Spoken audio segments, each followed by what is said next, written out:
ワンミニもらうのんきに踊って消し去るあなたのナイトメアフィングポーズでジャストタイム飛んでラウンダダイスゲ太郎を呼んで後ろからバーって脅かすの禁止マイクでメイキン新たなベーシック猫の自爆でも飼いならず13日のフライデーナイト本当にあった怖い話その倍の倍やばい夜にしちゃおうかあんまなめるとぶっ殺すドバチの死後の世界フィングポーズでジャストタイム飛んでラウンダダイスゲ太郎を呼んでフライデーナイトに光るネオン消し去るあなたのナイトメアワンミニもらうのんきに踊って消し去るあなたのナイトメアフィングポーズでジャストタイム飛んでラウンダダイスゲ太郎を呼んで俺ならついてるラムダはついてる嘘やだダイスもなんかついてますよ、ほら所詮言霊となってくらい書生が紡げば嘘を引いてるマイクメーカー送り成敗目に見える誠しか書いてるかい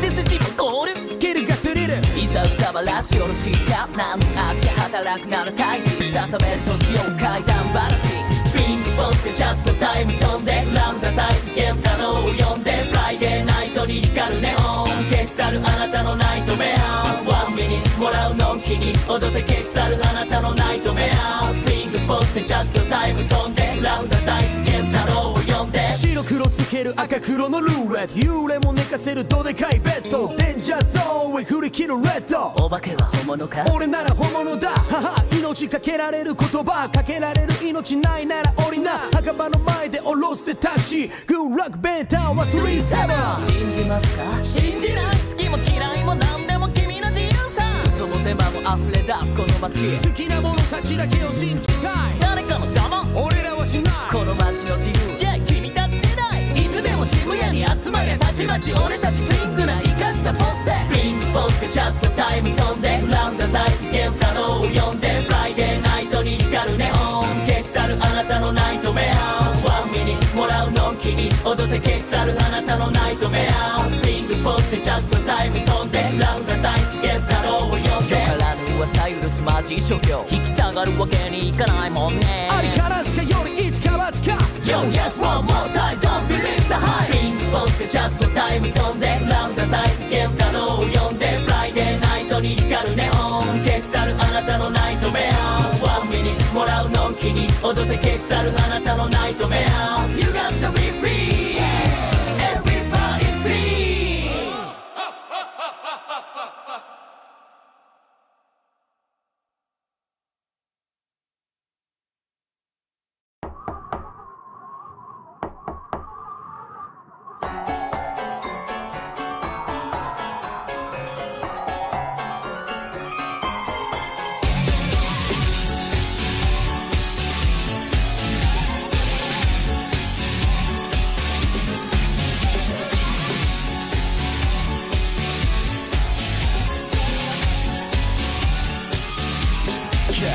お気に入りのジャズ逆られすぎとびっきりまとってくの魚か島に今日は次の森の住人目指さってこのイラと友達パン昨日メリーマ黒さワンデレン素敵なベジックファミリー素敵なキャリー夜の湧いた時のパーティー今日はマックスウィーディーなキャンディー的ダーリン木村さんの歌詞かけてるマジックこれまたよそ見しててプラウチゲラバージンチゲラバージン右寄りを左に君があのジャックまだまだ奥らにこのまさにシックハック選択はキャンボファンとバンドさんのトラップを追加のビッグマン探さはりはチックタック分かれ道越えたら越えたら怖がる越えつはゴン疲れ切った回答最高の街のドーム回答言葉のゴミとはノック静寂何か変だ騙せやしねえさ私のメイバーもしかしてだけど一人で甘いもの食べようとしてるならダズラの時期ほどかり悲しみその昼前に君のこと見たい今のうちに時間切れねもうここでピリオドもうカツクリミナル正面からスリーナハッピーハロウィンいたずらしちゃうザリンドレンあっちもこっちもトリックオアトリートキャンディーはくれれんだだってハッピーハロウィンみたいけなランタンパンプキン疲れたチャックも踊るよ朝までだってハッピーハロウィンお化けの顔だってらない今日は街中トリックオアトリートチョコはちょうだいよだってハッピーハロウィン不思議な世界へようこそ疲れたチャックも歌うよ Let's trick or treat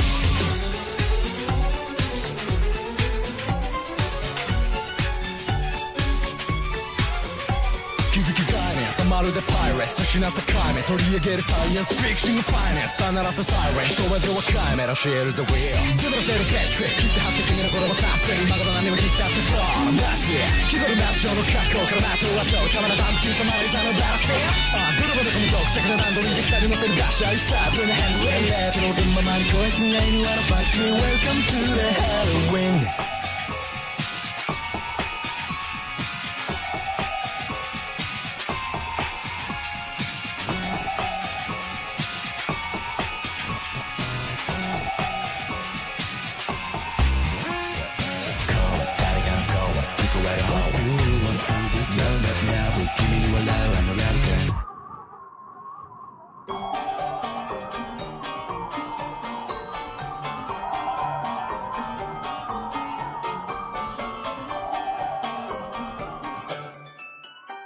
Let's burn up さらに burning up やっと楽しませるのは簡単じゃない今日から立ち化けの仲間準備万端ファンなんかないいつもよりそう騒ぐぼっちが鳴るほどの騒ぎ風今日はハロウィンピンダンほらだってハッピーハロウィン時計を回るティックタックあっちもこっちもトリックトリック目もくらいのバンプキンダウンだってハッピーハロウィンだからよふかしちゃうじゃない疲れたざつくもれないわ朝までだってハッピーハロウィン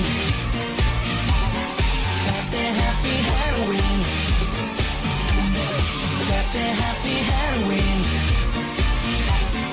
今日はハッピーハロウィンさあ Let's trick or treat 赤い髪焦がして朝まで寝たくない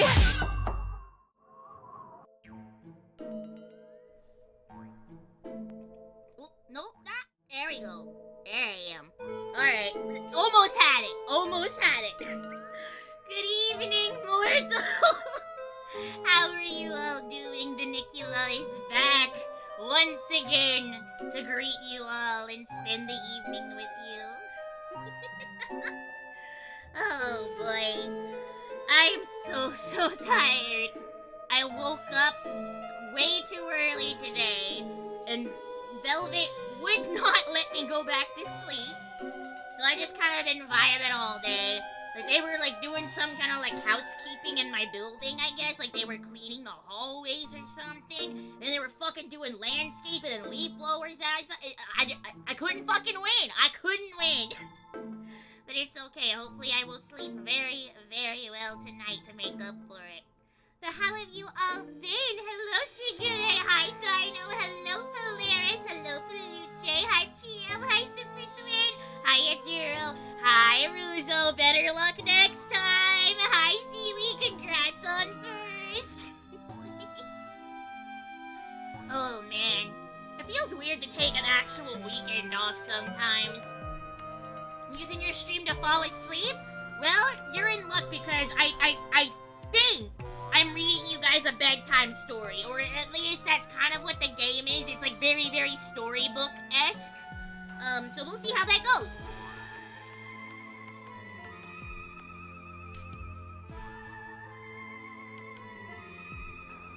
Where is this fucking thing? Here we go. Alright, so I have a couple things to show you first. Sorry. Whoa, that's way too big. No, that's way too big. Hang on. No. There we go. Well, alright. You may now see my incredibly pale flesh, unfortunately.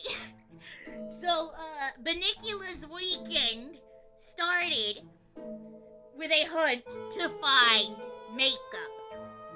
So if you don't know by now, I've talked about it a lot, but my mod, Crouton, is getting married in like 2 weeks. And I was invited to the wedding, so I'm flying out. I want to be in the wedding party. So I gotta at least try to look half decent, you know? I haven't worn makeup like every day since my office job. I put it on for like conventions and stuff, but I have no reason to put it on if I'm just sitting in my apartment by myself, you know? So, this is what I use. Please don't be. Oh, thank God that one's not giant. This is what I used to use. So this is, from a brand that was called Beauty Bakery. So part of why I loved this brand is because it was specifically started by a black woman who was like, I'm tired of there not being enough shades for me. And she was like, no, we're not doing it just for me. We're doing this shit for fucking everybody. So they had like 100 fucking shades or some shit. It was insane. And they were like one of the only brands I've ever used that was a damn near perfect match. So I was like, okay, cool. Mine expired. It's a little icky. I'm just gonna buy another one of that. I know exactly what to get. I can look at the number on the bottom and know what I need. And that's when I found out.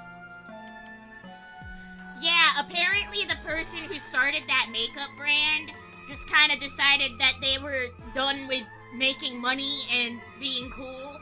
And got really into the Bible and decided to start a podcast and a fucking MLM thing. So, yeah, my favorite makeup brand is fucking dead.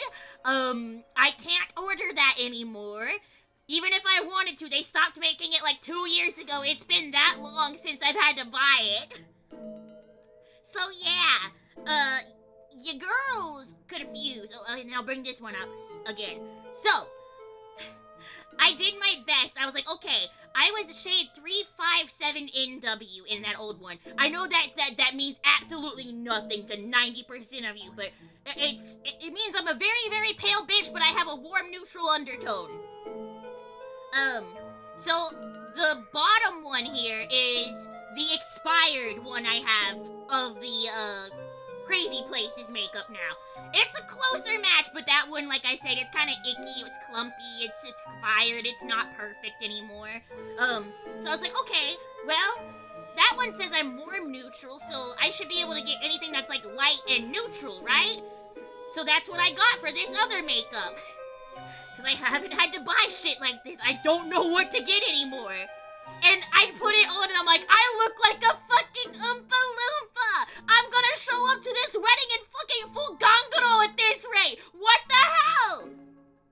Why am I orange? This is not light. What the fuck do you mean? Where do they make the makeup for the lily white bitches? Like, where do goth girls go to get their fucking makeup? Because apparently that's where I need to go. I'm that fucking pale. This was the lightest shade I could find! What am I supposed to do? I'm suffering! Okay. So yeah, that was a good chunk of Bunnicula's weekend, was dealing with that. I still haven't found one yet. I still have to go out and about and do a little bit more with that. Happy 40 straight streams. Holy shit, happy 40 straight streams! Check the art page in the Discord. New plushie art just dropped.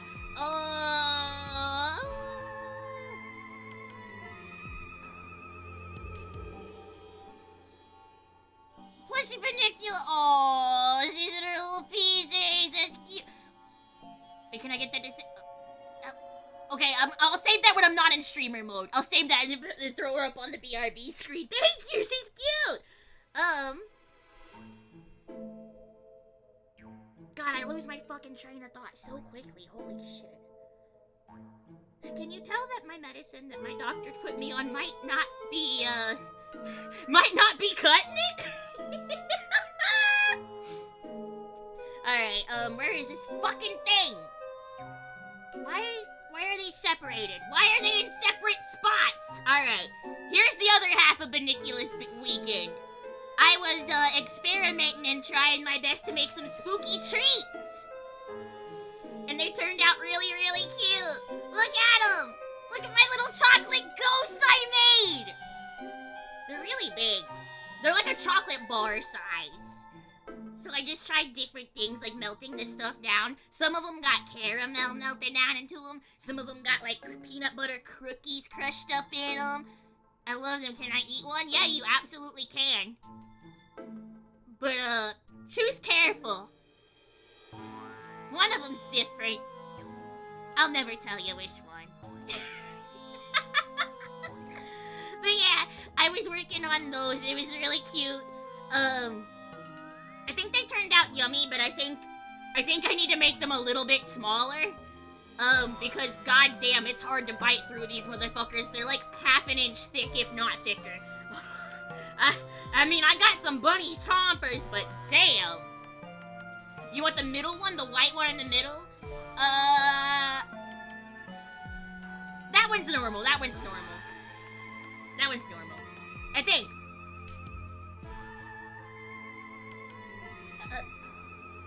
Don't mind me. Don't mind me. I'm gonna go check which one that is.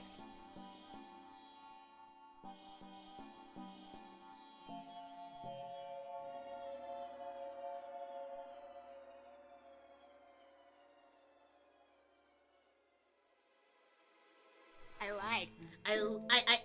I lied on accident. It's not normal. It is not normal. I'm sorry.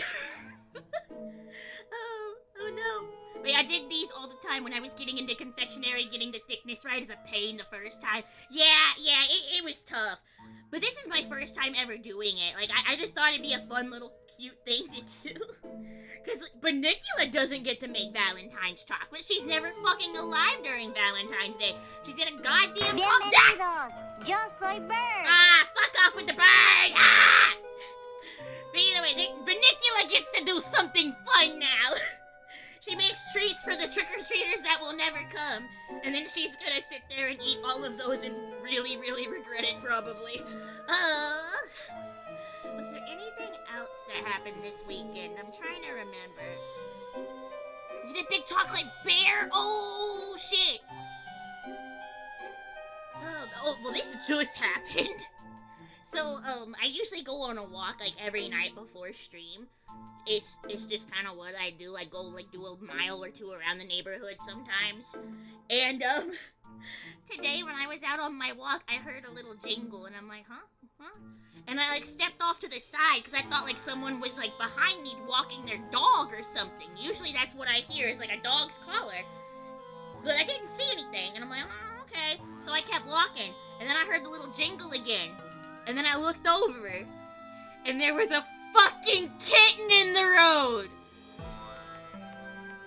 She was the cutest little fucking thing. Holy shit. She was chasing after me. She saw me, and she was just like, you're my new friend now. You're my new friend now. Hi. She literally, like, flopped over, let me rub her tummy, was rubbing against my leg. I'm like, oh my god, you adorable creature. Thank goodness I'm the person you found, but holy shit, what? Huh? And so I pet her for a minute. I looked at her collar. Her name was Lucy. She's really, really cute. It had a phone number, but no address, so I couldn't exactly, like, check which house was hers. But I'm assuming she might have just gotten, like, accidentally locked outside or something. Because I have seen that cat before. She has a sister. There's two of them. But this one just followed me. I was like, okay, bye, kitty. And I, like, walked off, and then I heard the jingle. And I'm like, huh? Looking around me, I'm like, no way. And I'm like, okay, kitty, be careful, you know, make sure you don't go too far. I want to make sure you stay home. And then the kitty keeps following me. They're not like on the sidewalk with me, but they're like running through people's yards, like adjacent to me, and just like following my whole path. And like after a minute or two, I'm like, oh, you are just actually following me. Oh shit. I hope you know this neighborhood. I don't know how to make sure you get home. I don't even know where your home is. But Kitty trusted me, apparently. And thank goodness, because there actually were several people, like, I guess on their way home from work or whatever, just kind of speeding through the neighborhood, and it's like, yeah, nah, fuck you. You would be out here hitting this little dude. He shouldn't be outside in the first place. Please, if you have cats, don't let them outside. Like, if you have, like, an enclosed outdoor area, fine. If they've been outside their whole lives, I don't give a shit. They should not be outside. It's bad. It's bad for them, bad for birds, bad for the environment, bad for everybody. Take them outside on a leash. Yeah, truck drivers are pretty nasty. There are a lot, unfortunately, more people than you would think that are actually genuinely superstitious and will just run over a black cat out of pure fucking malice. Like, it's fucked up. And that kitty was a black cat. She had little white socks. She was adorable, but she was a mostly black cat. And she had, like, the fluffiest tail I'd ever seen. Like, that cat had a squirrel's tail. But she followed me the whole way play around, and once I got back to, like, the gate for my little part, like, of the neighborhood, I had to close the gate. And I'm like, bye, kitty. Bye-bye. I'll see you next time. I love you. I'm sorry. And I felt so bad closing the gate behind me. And then, like, I step away a little bit, and I just hear a little meow. And I'm like, ah, no! my heart! No! I want to take you home, but you have an owner, two, no, but would fucking kill your ass! I really hope the kitty made it back home safe. I really hope she did. It broke my heart just having to, like, leave and not know.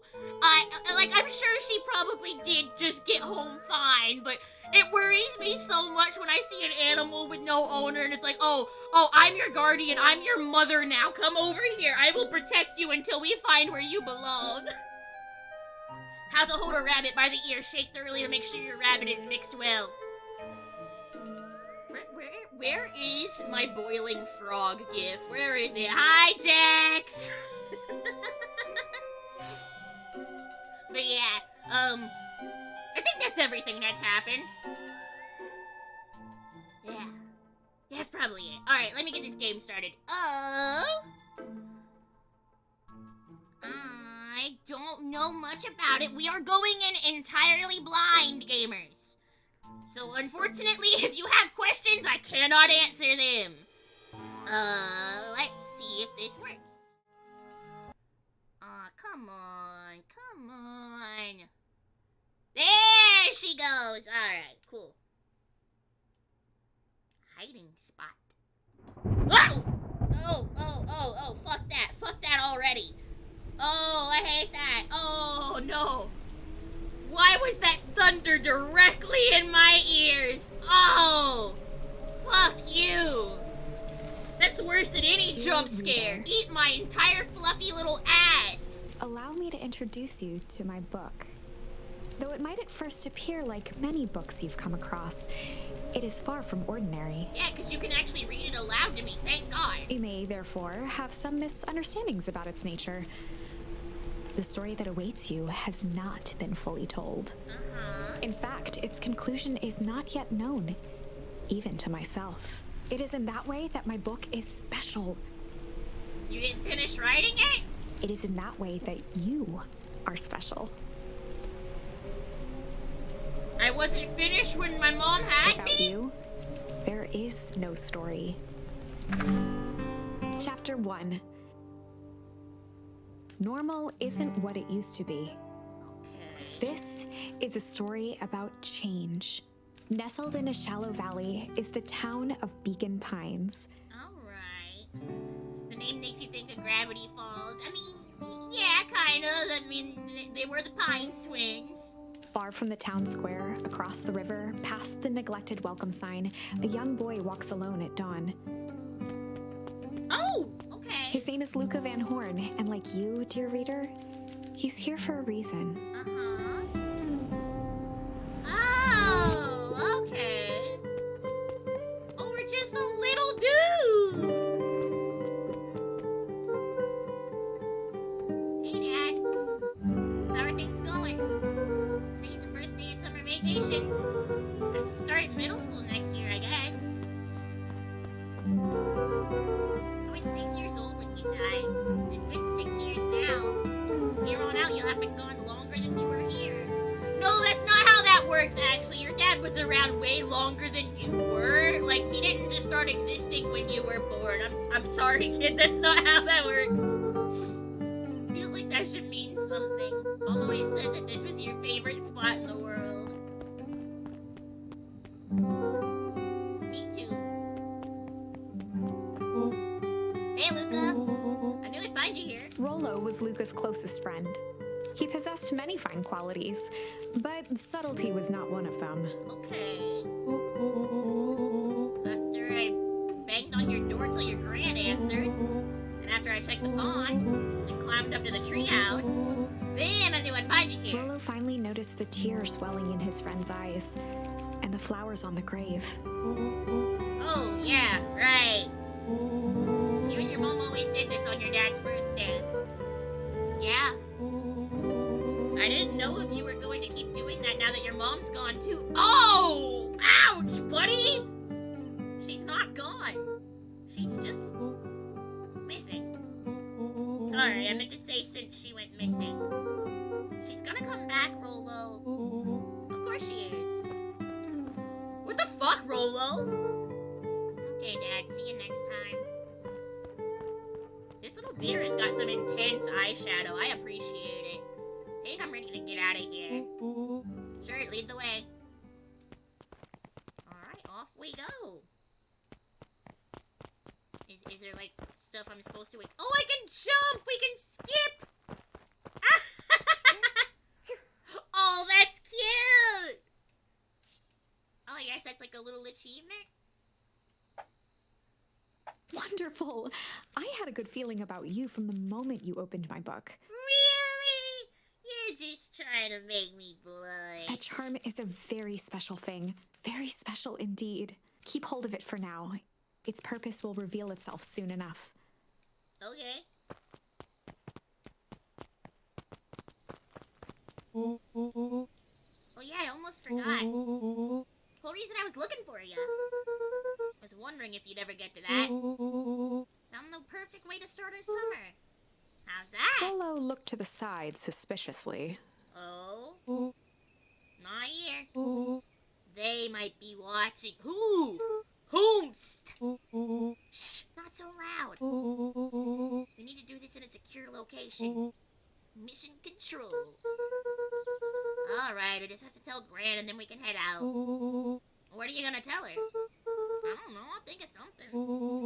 If it's all the same to you, I'll meet you at the welcome sign. Your Gran still kinda wigs me out. I don't do well with new people. She moved in like half a year ago. Just meet me at the sign when you're done.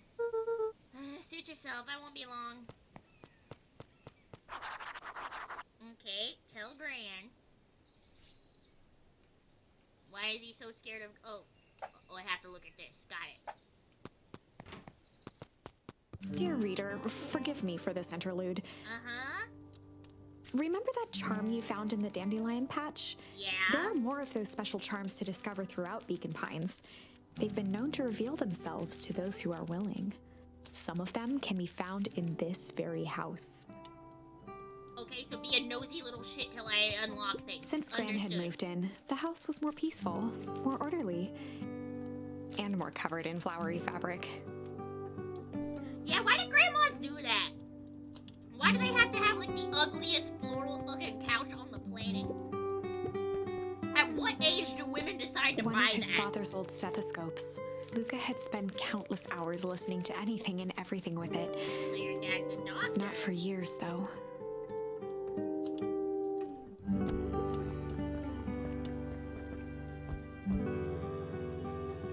Nice. Hey, there we go. Ponder. I too slide off the couch like that little dude. Gran had already lit the fire. She kept a warm house, as if by grandmotherly obligation. Okay. This is a really cute little game so far. Like, just the area feels like an adorable little dollhouse. Doilies are ingrained in their very souls, but how? Like, how does that happen? That's not ingrained in my soul. Well, I guess I'm never gonna have kids, so I'm never gonna have grandkids. Maybe that's what... Is it predestined? If you like that shit from a young age, are you just some determined to dusty be a knickknacks. grandma? I guess we go out this way?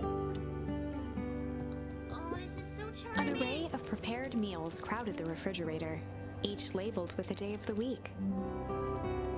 Damn, Grand's meal prepping out here.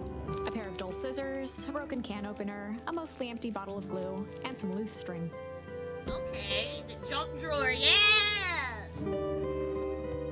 I think mine's full of batteries and like a bajillion of those little screwdrivers that you get whenever like you get something from IKEA and you don't know what to do with them when you're done because they give you a new one every time, but you don't fucking need a new one every time because they gave you one the last time and you still have it because you The don't know what only to do piece about of it because furniture throwing Gran away a had piece brought of when she metal just moved appears in kind of was an weird. old hutch.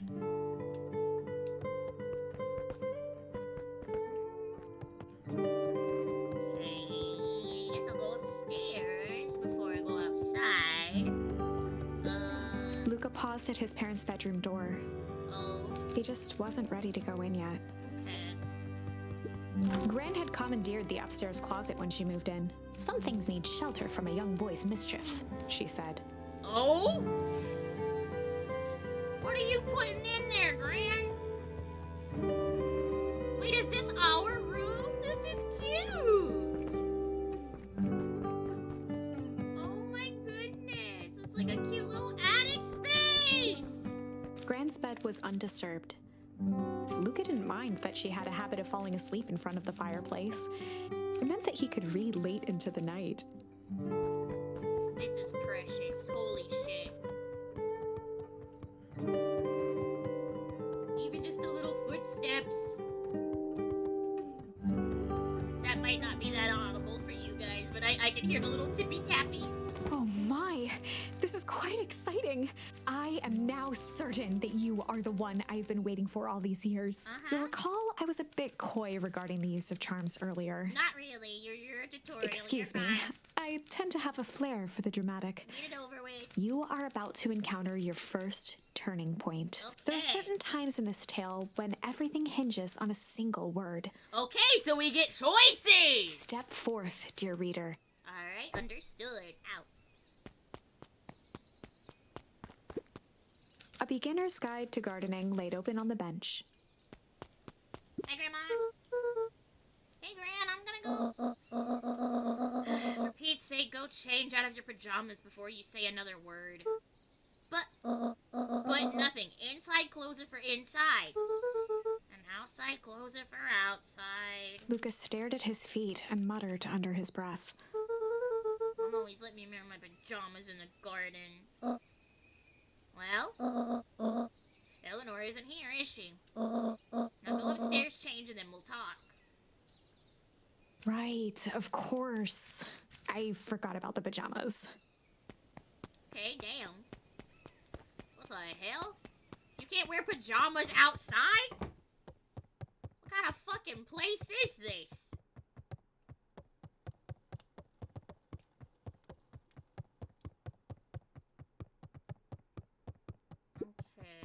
Luca tossed on his favorite old sweater. Even though it was the first day of summer, a chill still hung in the air. Chilly! Yeah! Do that all the time? Yeah. I mean, I basically went on my walk in my pajamas. I was wearing, like, a pair of fucking just goofy Halloween leggings and a big-ass hoodie. Young Luca would spend hours hiding in the bushes, waiting for a chance to jump out and startle his mother. She always enjoyed humoring him by feigning terror. I almost killed my grandpa by doing that. I didn't know he had a heart condition. I was a very small child. I just wanted to spook somebody. He was okay. I didn't kill him. Nice car. Hi, Wild Card. How are you? How's it going? Oh, why is it getting loud when there's music? Okay. Alright, I'm gonna end one roll over the day. See you later. Hold up now. Where are you and Rolo headed exactly? Oh, nowhere special. The less Gran knew, the better for everyone involved. It's going alright. How about you? I'm a tired little creature, but I'm hanging in there. Reporting for duty. Welcome in, Henry. Oh, see, Gran raised an eyebrow. Okay, we were just gonna go chill for the day. Yeah, we're just gonna go chill. We were just gonna go chill for the day. Bienvenidos. Yo soy Bird. Why? The best lies are built on truth. Boys are always in a hurry to do nothing high for me. We stick to what we're good at. We'll make sure you are done chilling in time for supper. Easy. Alright. The verdict is... You've managed to navigate your first turning point without too much of a mess. I feel like a broken record. I can only say it so many times. I can't control the roulette. It is random, but computers are bad at random. That is the power of charms. A single word can change everything. I think it's time to introduce you to the Chronicle. The Chronicle? Oh. Oh! The Chronicle is a record of the decisions you've made. you can see the turning point which has been revealed. At any time, you can use the Chronicle to go back and invoke different charms, creating new branches. Gotcha. Luckily for us, this is the one and only turning point where Yeah, the computer charms won't dumb, dramatically alter computer fate. bad. No, I don't know if you were here when I explained it last time, Henry. The running theory is that since it's made with, like, Game Maker Studio, even though it's using something that's random, it's like a seeded thing, so, like, it's still more likely to do certain things It's in the certain perfect ways. opportunity to I don't experiment with understand all rewriting of these things. big words and things. I don't know how stuff works. I just know it's a problem with Sammy, somewhere along the line. Wait, do I have to pick a different one? Is that what it just said? We were just gonna go ponder for the day. Yeah, it's not really RNG. It's the illusion of RNG. See, what are you boys gonna ponder on such a lovely This was day? Luca's chance to sell his alibi. You know, big stuff. Small stuff. Medium. Mostly medium pondering. Nailed it. Make sure you don't overburden yourself with a preponderance of pondering. Oh, forget it. Off with you now. Okay. Oh, and Luca. Yeah? You and Rolo stay out of trouble. I know. Get into trouble with Rolo. Woo! Time to go be a little scamp in the forest. Alright, come on! Dang it, Rolo. For a town that saw few visitors, the welcome was perhaps more grand than necessary. No, that's a cool-ass sign. That looks like a sign I would see on a hike somewhere. You know the drill. Don't let anyone discover her secret path. Your secret path that has a sign pointing right at it, Rolo. Chapter 2. Welcome to Beacon Pines. For many years, this valley had been a small mining outpost. It wasn't until Sharper Valentine built his fertilizer company that Beacon Pines was established. Valentine!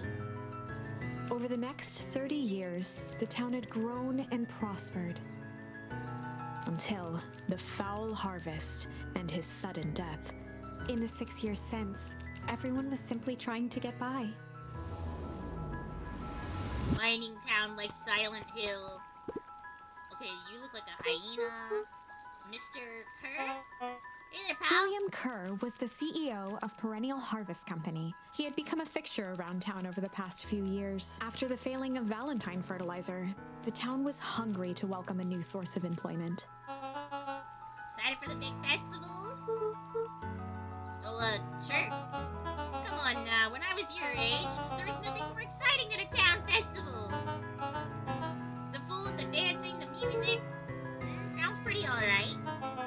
Gosh dang right it is. Looking forward to letting off some steam myself. Be sure to invite all your little friends. I couldn't keep Rolo away if I tried. Excellent. Sorry, Luca, I've got to get back to the proverbial grindstone. Our harvest awaits and all that. Yeah, this guy looks like he needs to be punched.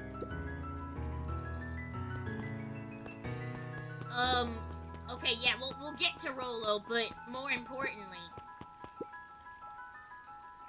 Come on, Andy, grab his wallet. I'm sorry, Iggy, I can't. Do it or we pound you. Yep. Yeah, but my mom said...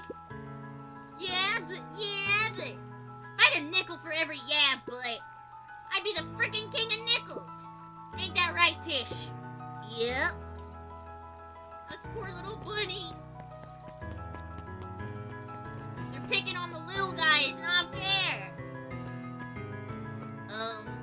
Presumably that's our secret path.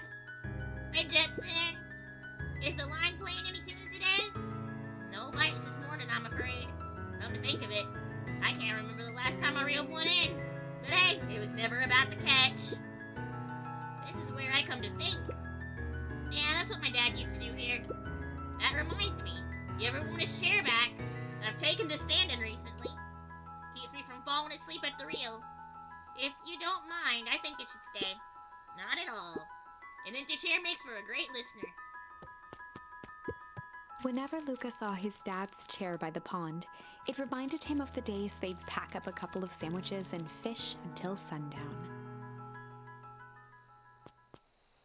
Oh, we're even tinier now. We're just a little baby. Look at us. This is a little guy. This is a baby. Go pick out your bait from the tackle box, buckaroo. You got it, Chief. There we go. Luca opened the tackle box and picked the perfect bait. Junk? Luca tied a shoestring to the hook. What fish could resist a nice shoestring? I mean, I guess it could think it's like a really big worm. Maybe that'd work. Alright. Is this a mini game or... Okay, hopefully not. You have to reel it a bit back. Hi! Hi, Mocha! How are you? How is the query going? What's up, gamers? I'm no, wait, no, I'm Bunnicula! Hold up! Ah! Who the fuck am I? I'm having an identity crisis, actually.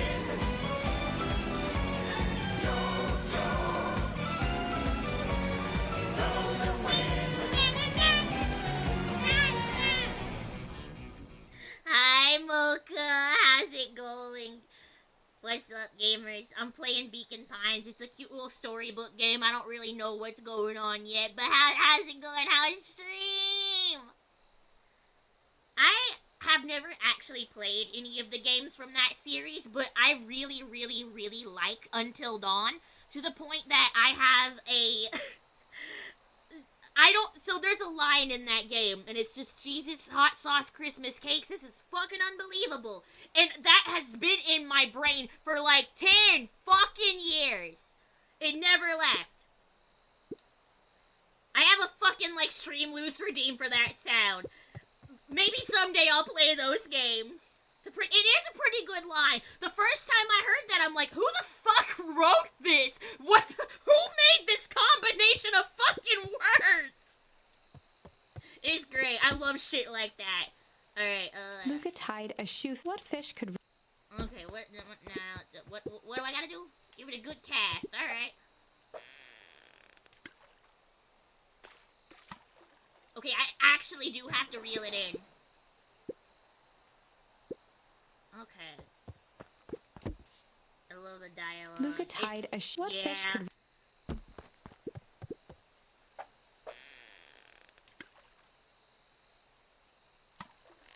Okay, there we go. You gotta watch the real-time fan dub of Until Dawn. Wait, easy there, buckaroo. You don't know your own strength.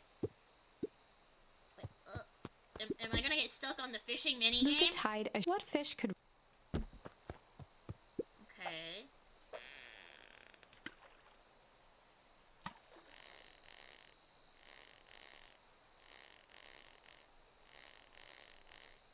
Is this it? I just can't hold it down? This is tedious and boring. Where do you think the other one is? Hard to say. Sometimes things drift away. That's not fair. No, it's not. Well, whatever it is. I hope that other boot at least has a sock to keep company. Oh, do I have to keep fishing? No! Luca gently baited a feather onto the hook. Oh. Good for skimming the surface. Okay.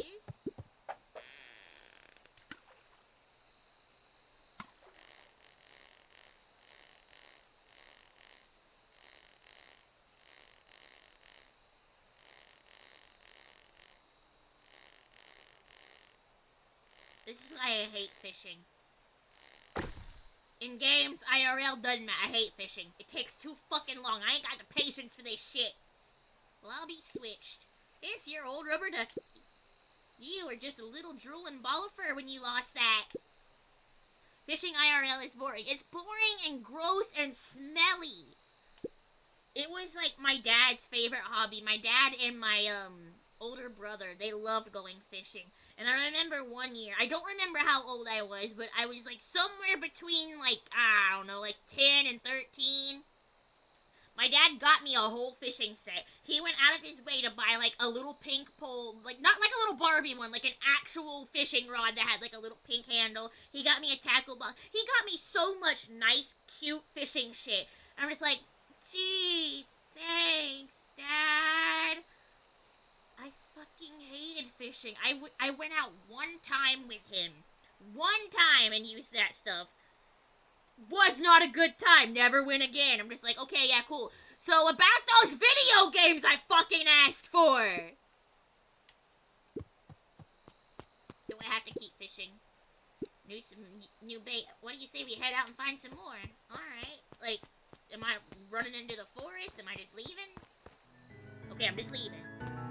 Wait, I had a kid's fishing pole when I was younger. I was too young to know it was boring. Yeah. Director of this game was also one of the designers and the writers. Wait. What? Oh, you're just saying this is made by mostly, like, one small team. The boys had a good thing going.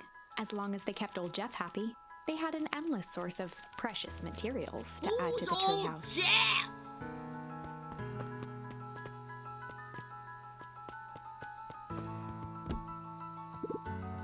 Oh, what a cute little treehouse. Alright, what's his top secret plan to start our summer? So you know the abandoned warehouse by my place? The old Valentine building? Well, it isn't abandoned. What makes you think that? Get this. Last night it was glowing. Glowing? Are you sure? Kinda.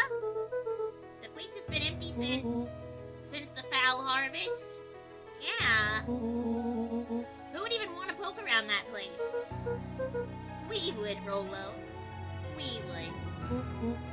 Wait. It's just a busted old warehouse.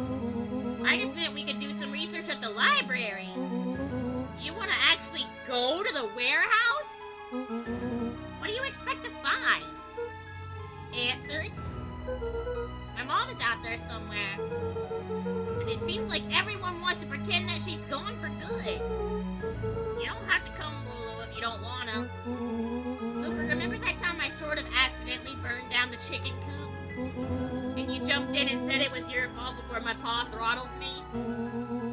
This is a flaming chicken coop sort of deal. I got your back. Thanks, Rolo.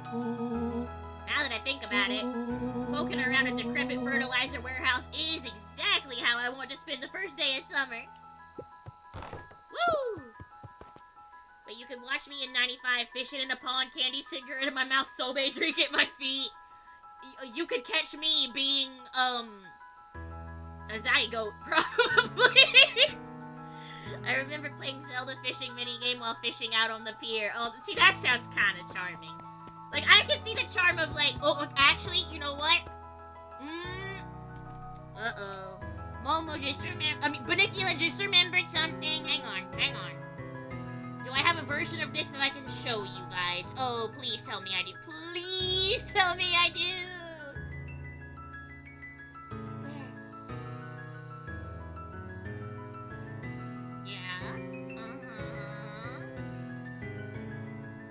Saved pitch. No, yeah. No! Fuck! Man. Alright. I'd have to find it. Why? This is happening a lot lately. There's so many old pictures, it's hard to find at this point. But, there is a photo of me sitting on the beach, fully clothed, playing Animal Crossing New Leaf on my 3DS while my friends were actually, like, out in the water hanging out. It's one of my fucking favorites. I love that fucking shot someone took of me. Oh, where is it? Here it is! There you go. There we go. There's little baby Bunnicula like, I don't know, fucking 17 or something. Chilling out with my fucking black knee-high boots, black tank top, broken ass iPod Touch, my black ass nail polish. Don't forget to Look hydrate. at me. What the You're fuck? slowing down, and you didn't drink enough water. The boots. I know. Like, don't get me wrong. Momoka is a pretty little pink princess, but I have 2 modes, and unfortunately, Hot Topic Baby usually prevails. There's one more. There you go. So sometimes I make it cute. Sometimes I still put the polka dots in there. You never know.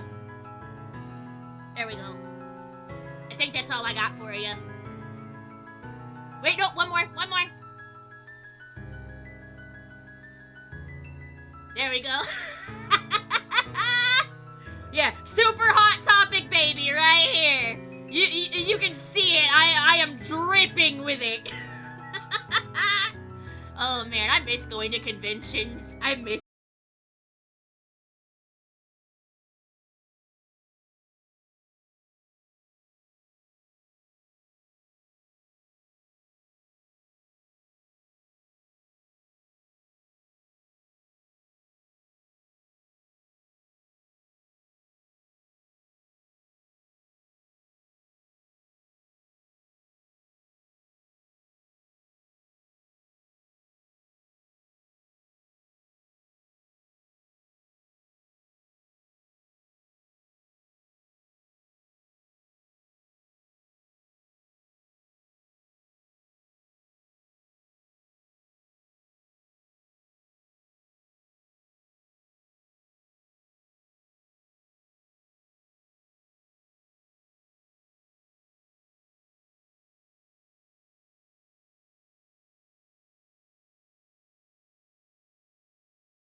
Go on, okay. You good, Rolo? You good, bud? He does look like the type that he would get really, really excited, run like a good, like, I don't know, 100 meters, and then fucking pass out forever and die. Hey, Miss Nelson. Morning, any big plans for the summer? Not really. Heard anything about the old fertilizer warehouse? Any strange happenings? Can't say I have. Either way, it's a dusty old warehouse. There's no place for a young boy. You be safe now. I don't see a long tail, so I'm going to assume you might be Bunny, but I can't entirely tell, because I don't know. She fucking ballin'. Wait, Luca, just the fella I was oh no, are you like Rolo's big sister or something? Hey Roxy, what's up? Oh, right. Rendezvous with Roxy. Eh? This is an important turning point. Okay. The first time where your charms will change the course of fate. And currently, we only have one suitable charm at our disposal. Have no fear, we can always return later using the Chronicle once we find more charms. Well, now I'm just rambling. Where were we? Have you seen my blockhead brother today? He skipped out before breakfast. Well, not really, no. Can't say I have. Can't say or won't say. Roxy, would I lie to you? Look at this little scamp! Luca, wait up! I almost forgot to tell ya! Roxy might be lurking around here. It's one of her favorite places to stand around and be useless. Rolo? Oh, you're dead, kid. You're so dead. So we need to make sure she doesn't spot us. Rolo. Why are you doing that turning thing with your body? What thing? What are you talking about? What do you mean, Rolo? I got no idea. Well, you're not scared, are you? She's harmless. And a chump. And she's right around that corner, isn't she?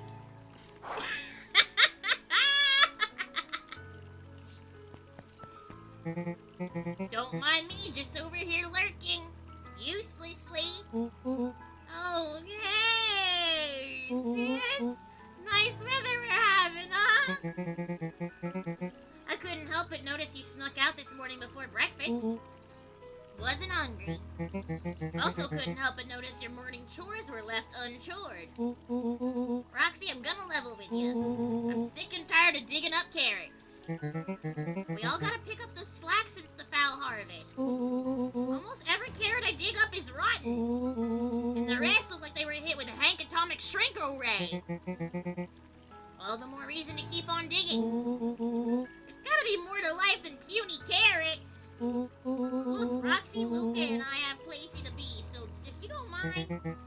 Oh, I do mind. I'm not gonna catch hell because of you again. So either you march yourself home and harvest those carrots, or I haul you home myself.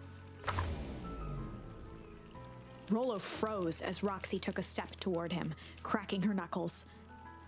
Luca knew he had one chance to save his friend from being dragged home. I don't know, he kind of deserves it. Just be chill. In the past, he found the best way to deal with an enraged Roxy was to be a little chill. Come on, Roxy, it's the first day of summer, the sun's shining, we just want to take it easy. Let's leave tomorrow's problems for tomorrow. You're also leaving today's problems for tomorrow, though. That's kind of what she's mad about. Yeah, that's great and all, but Rolo's problems have a way of becoming my problems. And Pa always says tomorrow's work is best left for yesterday.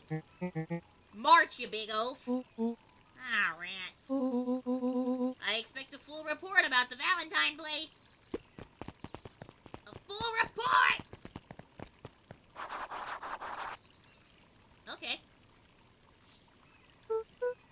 So, Fitz, what are you up to this lovely day? Nope. Cool. like someone's mom, so I doubt you're gonna go anywhere with me. I mean, does this just go up to the second floor of this coffee shop? Oh! Oh, this is where all the cool kids hang out! Piper? Oh, hey, Luca, what's up? You know it's summer break, right? Yeah, of course. And it's like the morning? Correct! And you're studying. Like they say, the early bird gets the proper education required for a successful and fulfilling career later in life. Uh-huh. Wait, hey, Zario. Hiya, Luca. Could you please tell this lazy butt to help out in the cafe? Lumi, Zario would like you... Luca, let me give you a little gem of advice. If you never do what you don't love, then you'll never work a day in your life. Wow. You're really setting the kid up for success. Kitty. Can I go inside? Nope. Okay, cool. Okay, what about you, lady? Miss Hatch could often be found near the fountain, too absorbed in a book to be distracted. Miss Hatch?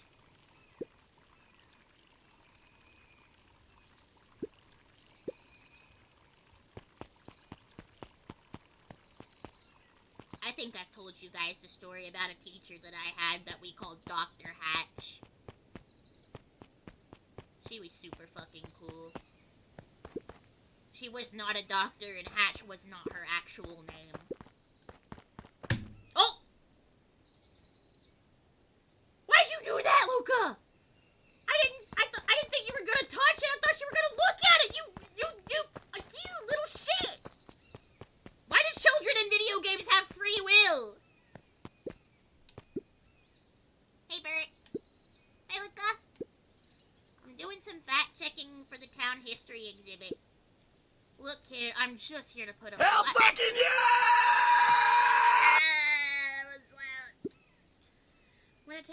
When the town was founded, there were only 7 citizens, and they all worked for a mining company, and there was only one dirt road leading to town, and there still is only one road leading to town. Oh, right. Alright. Yeah, this place is tiny. Hey, Griffin. How's the ice cream get going? Not great. Still pretty cold out. And I'm in the business of selling cold. I'm sure things will warm up soon. Mr. Tolliver is not at this grocery stand? He's prepping for the festival, I guess. Gotcha. Okay, so we go the other way then.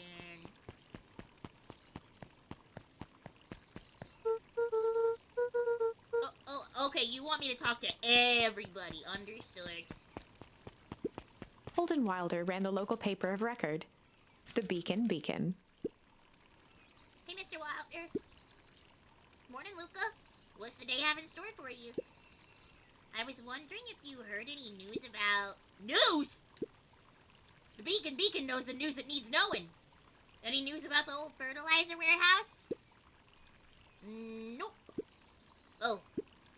Rolo thought he saw some lights there last night. Rolo ought to be careful poking around that part of town. The winds of change are blowing. And change is a dangerous animal. Okay.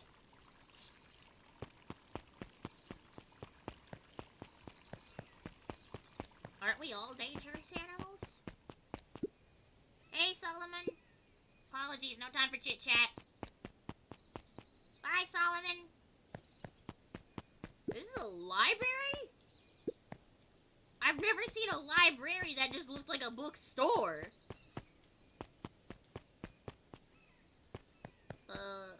Hello? Luca, my boy, hold up a tick. Oh, hey, Mr. Nuncreed. I was just on my way to... I just sold the last jar of your grandmother's preserves. Can't stock the shelves fast enough, turns out. Hey, that's great, but I'm actually... I guess Juniper will just have to swing by with more of her lovely jam. Uh-huh. Well, don't let this old man slow you down. Just a reminder that she still owes me that dance. A promise Gran regretted the second it was made. What a weird thing to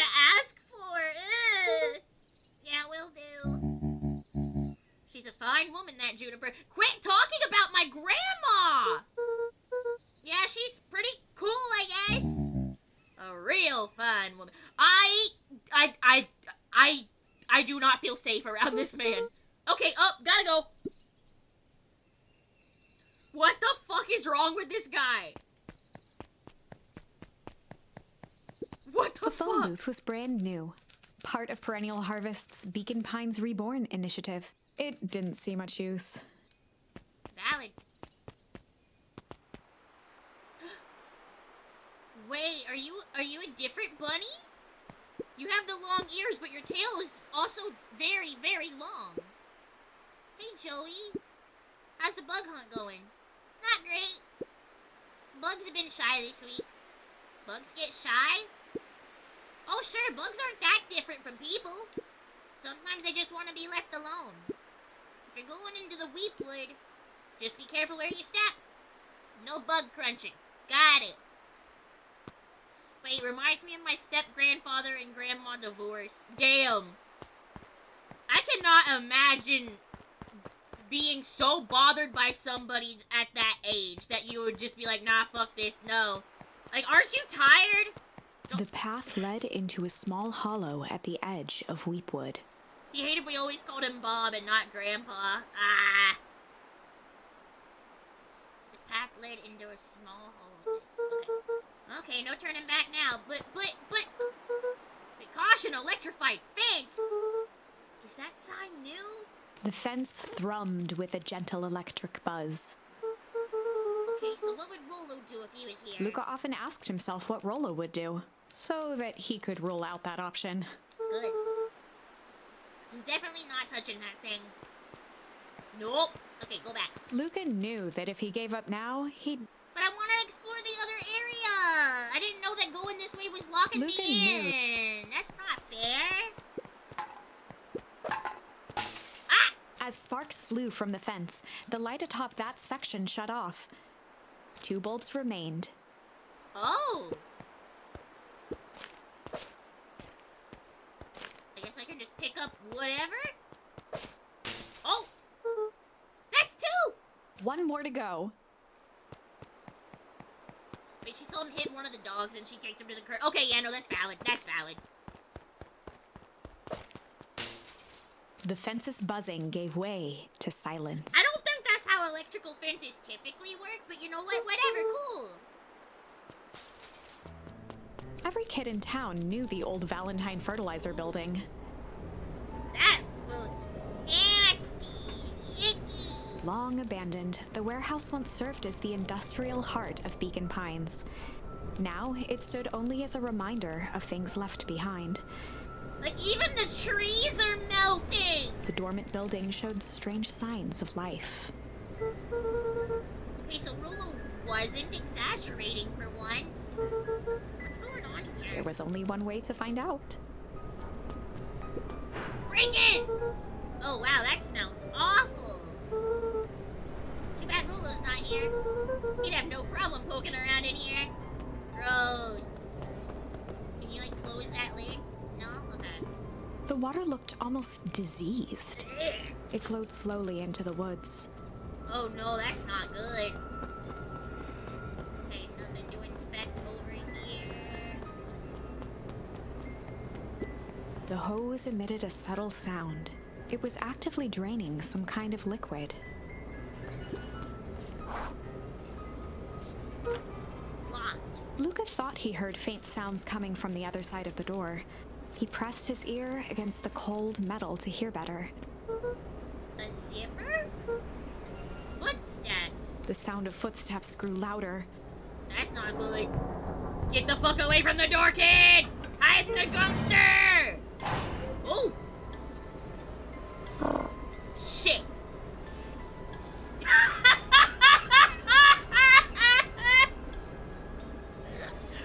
I didn't expect that!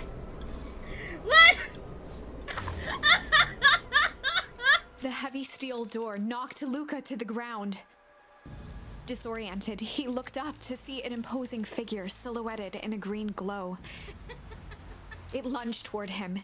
He tried to scramble away, but felt a gloved hand latch onto his ankle.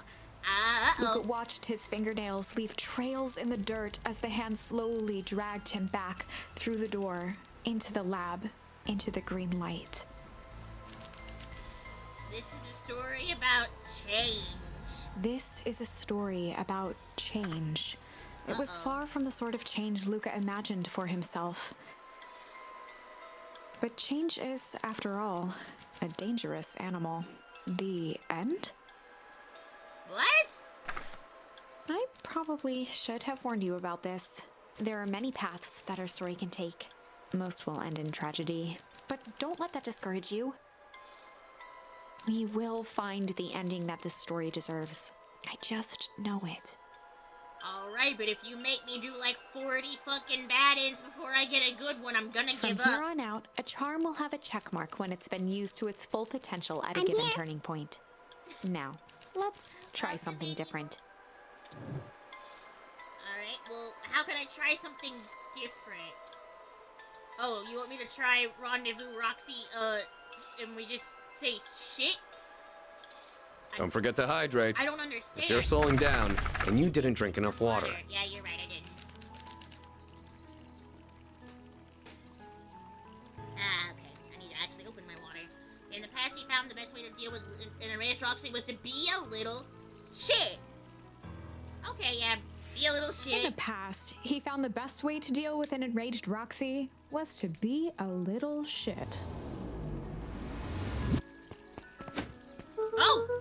Make a break for it! What have you done? Did that little shit just kick me? Run all you want, Twerps. You gotta come home eventually. Oh, sorry.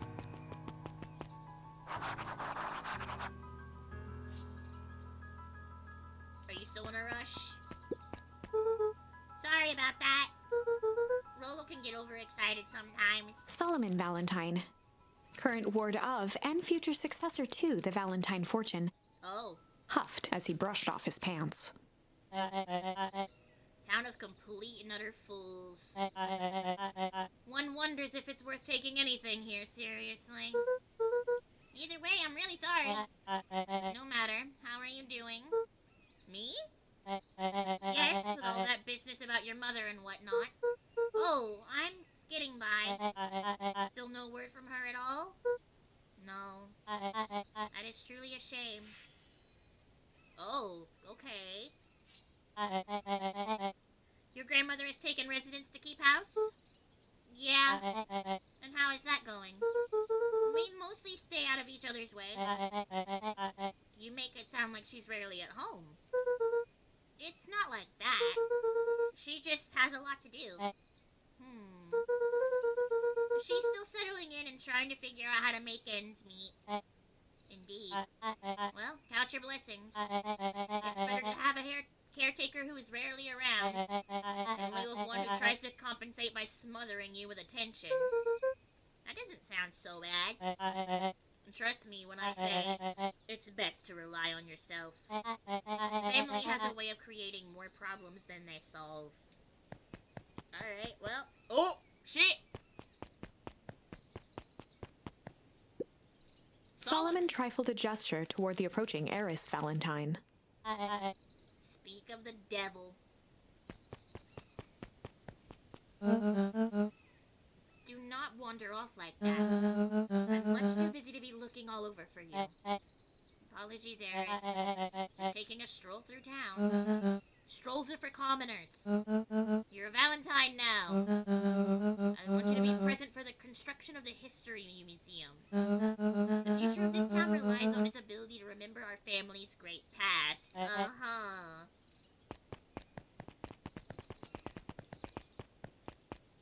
Yeah, okay.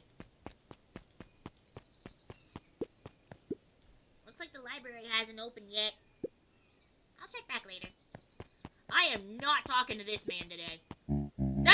No! Oh, it won't let me walk past him. It won't let me. Yeah, sorry, Mr. Nuncreed. I'm in a hurry.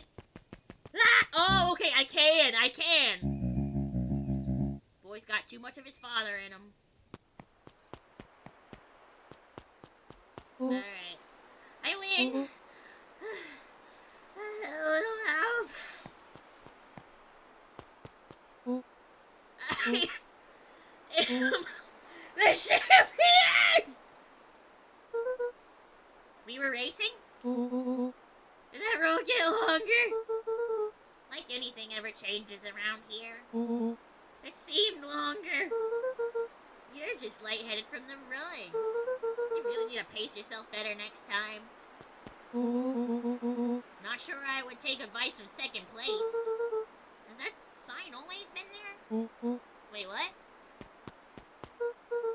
Caution, electrified fence? Nah, that's definitely new. Creepy. Well, don't worry, I got this. No, you don't. Yeah. Why'd you do that?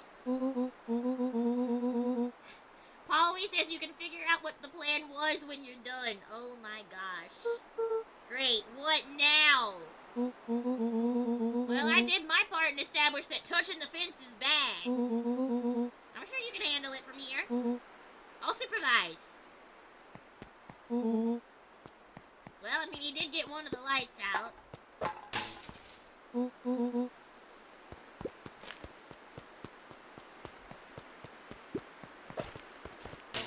Kobe! I think that did it! Luca, you never fail to impress. As the glowing windows of the old warehouse came into view, Rollo began to bounce excitedly. Check it out! Dang, Rollo, you weren't exaggerating for once. Was there ever any doubt? This definitely needs investigating. I think 2 ace detectives are on the case. This is bizarre. This is awesome! Okay. Did you feel that? What, the excitement in the air? You bet your butt I did. Oh, no! No, don't splash in the toxic water! That's not normal! And this hose!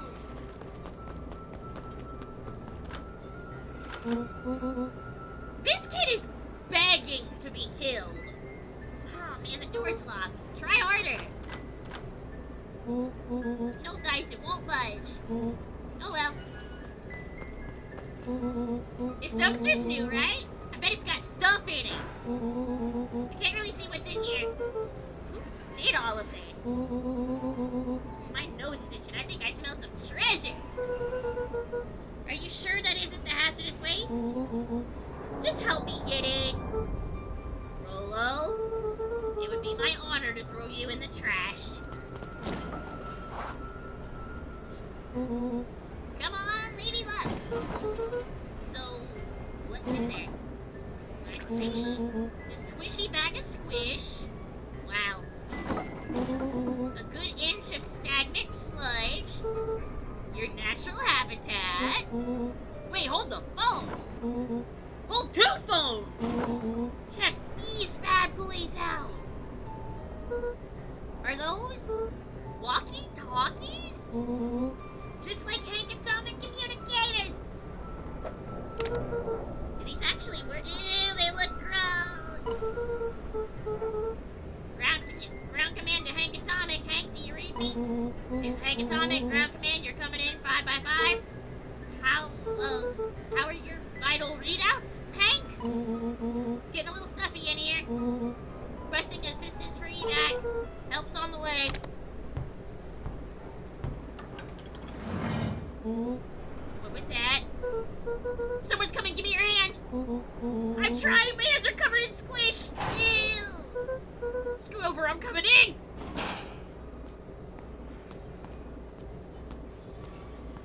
Oh.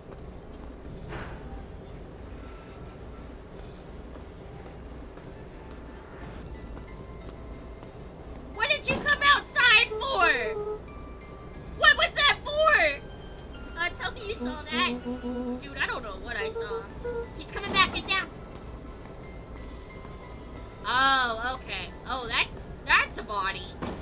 That's a body.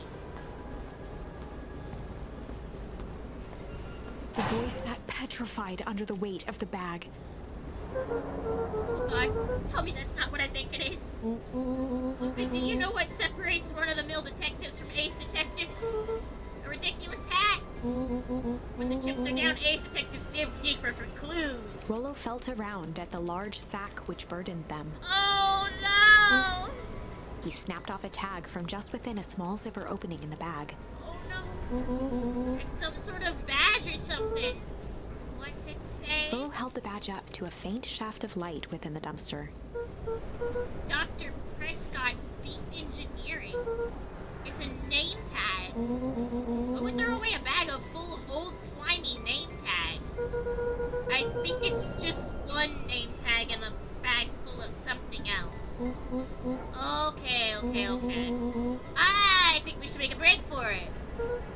Stay calm, this is no time to panic. I'm not panicking! You're panicking! Rollo, calm down. You don't have to squeeze my hand so hard. Dude, I am not holding your hand. Quit messing around. What other slime-covered hand would be in here? Ah!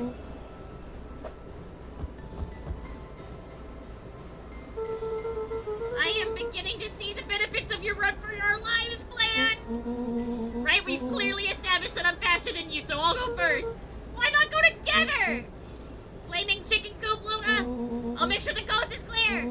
After I go count to 100, if you hear me yell, run! If you don't hear me yell, run! Actually, either way, haul ass! Wait, I just came in to hear large sack. What did I walk in on? Hi, Fuzzy, welcome in! Yeah, nothing like trauma bonding over finding a dead body as a kid. Rollo, I'll give you credit. You found an eventful way to start our summer. It's what I do. Well, here goes nothing. Lucas sat in the dark, tracking the sound of Rollo's footsteps as he ran. 1, 2, 3.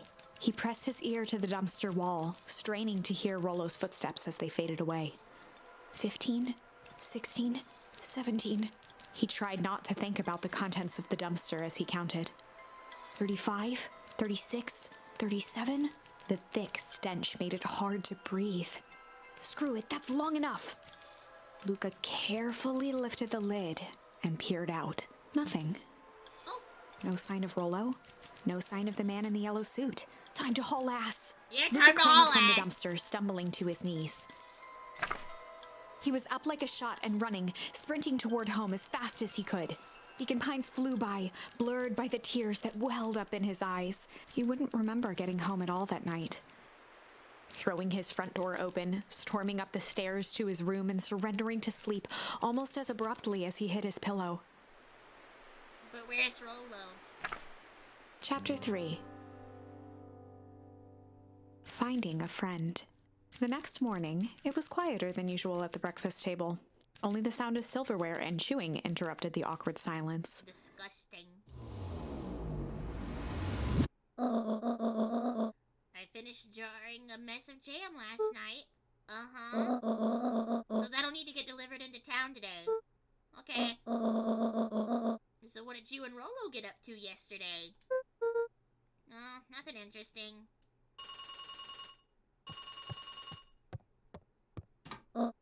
Hello? Calm down. No, of course it was the right thing to do. Start gathering, folks. I'll be right there. What? Are you sure there isn't anything you want to tell me about yesterday? Anything I want to tell you? Not really. We just sort of ran around a bit. Gran's brow furrowed. She let out a long sigh. Her voice was quiet and even. I have to go take care of something. You were to stay in this house for the day. Under no circumstances are you to leave. What? If I'm not back by dinner, there's stew in the icebox. But nothing. You're to stay here, understand? Yeah. Say it. I'll stay here until you get back. Good.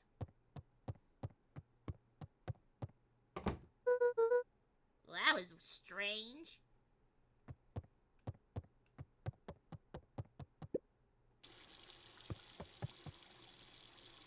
Don't forget to hydrate.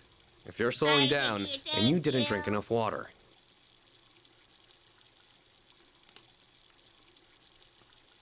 There we go. There we turn off the water now.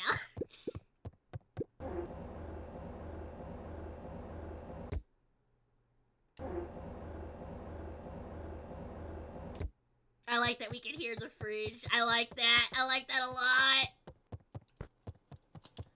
Okay, so like, what am I actually supposed to do? An eerie electronic sound echoed from Luca's bedroom. Hello? Is anyone there?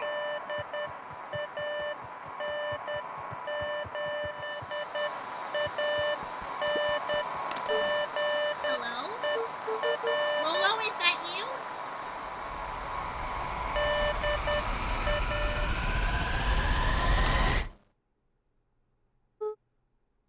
Over? Weird. Luca glanced at the now silent walkie-talkie. He wasn't sure what to think. Yeah. Oh, ooh. Okay. This is seeming haunted more than anything. Okay. Hey, Roxy. This is about me accidentally kicking you yesterday. Is Rolo here? No? Look at me, Luca. This is serious. Is Rolo here? No, I haven't seen him since yesterday. Rolo didn't come home last night. What? A pit formed in Luca's stomach. Yeah, you didn't see him on the run home. Where was the last place you saw him? We were playing around in Weepwood, and then it was late and we went home.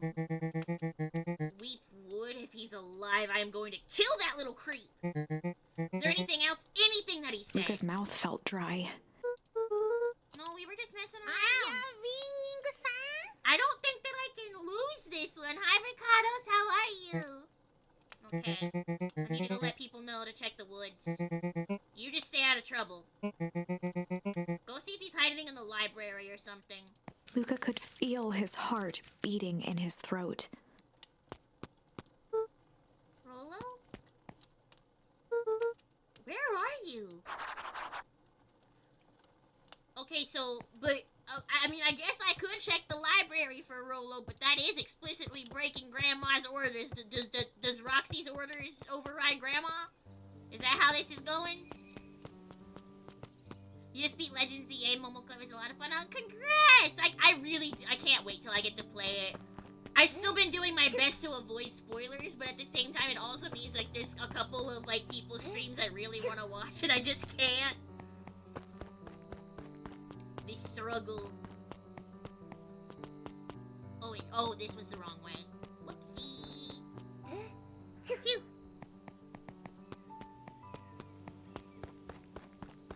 Oh, okay, it has to be on the path. Gotcha. What's The this road way? leading to Beacon Pines was long and uninspiring. A sort of natural barrier for the impatient.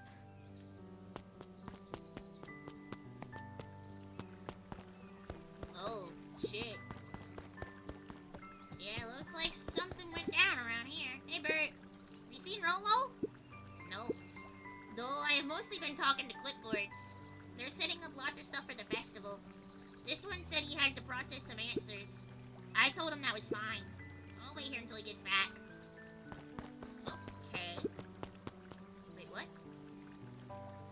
Oh, I can just stand there looking cool and it zooms in on me. Is that it? Okay, that must be it. I thought maybe it was gonna give me one of those things, but I guess not. Libraries. This way. I mean, we really need to get back to work. Just a couple more minutes. If Roxy says she'll be here, then she'll be here.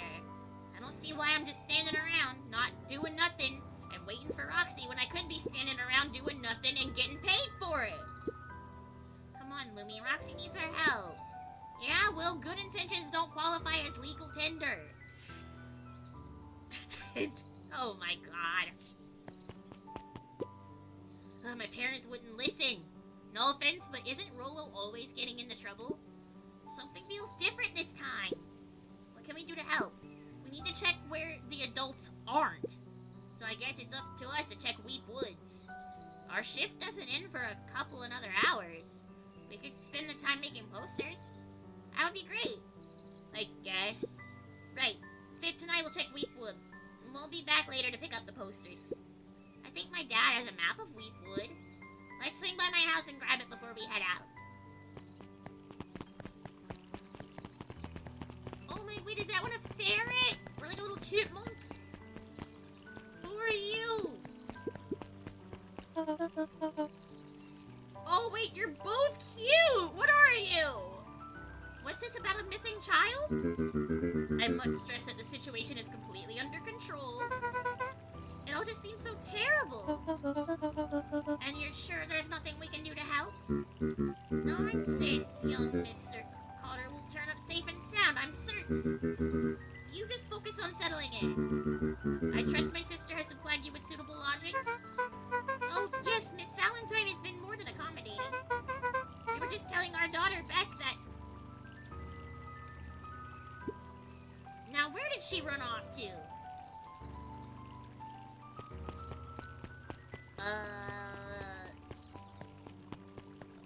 Would she be down this way? I don't think that's their daughter.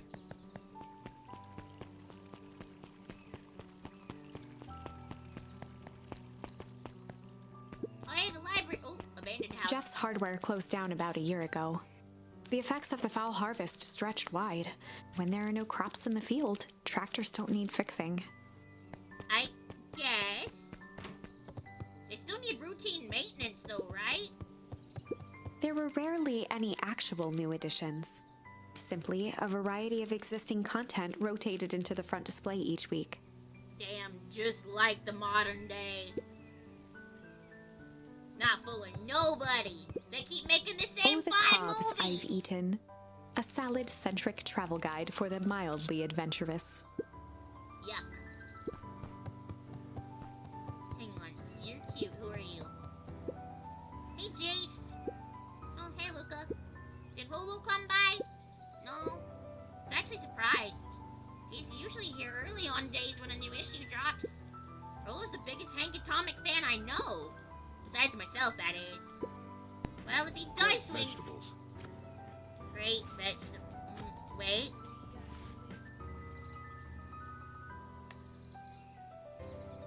I have not eaten a vegetable in...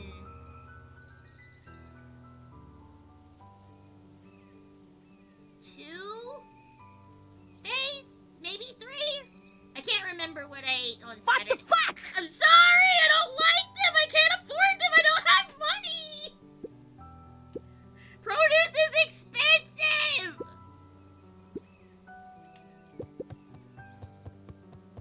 Kato volunteered at the library during the summers. He wasn't very social, so he'd dedicate each summer to becoming an expert in a single subject, making him a reliable source of very particular knowledge. If you were to ask Kato something he didn't know, he'd escape into the dusty old bookshelves and return with just the right thing. Hey, Kato. Kato was lost in his reading. Luca crooked his neck to see the title. Introduction I to know, but you need Melitology. fiber and I take a multivitamin every day.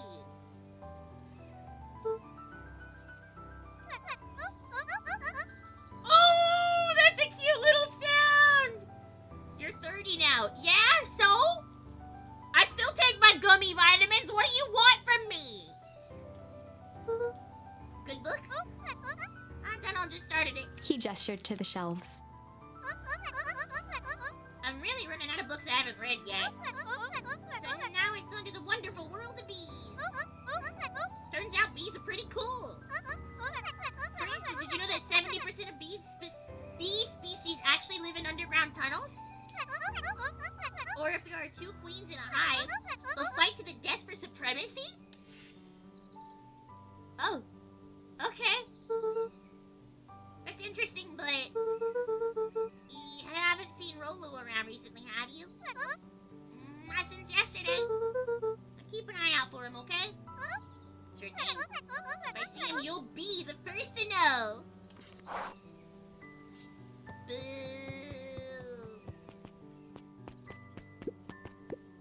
What sort of monster puts candy behind a locked door?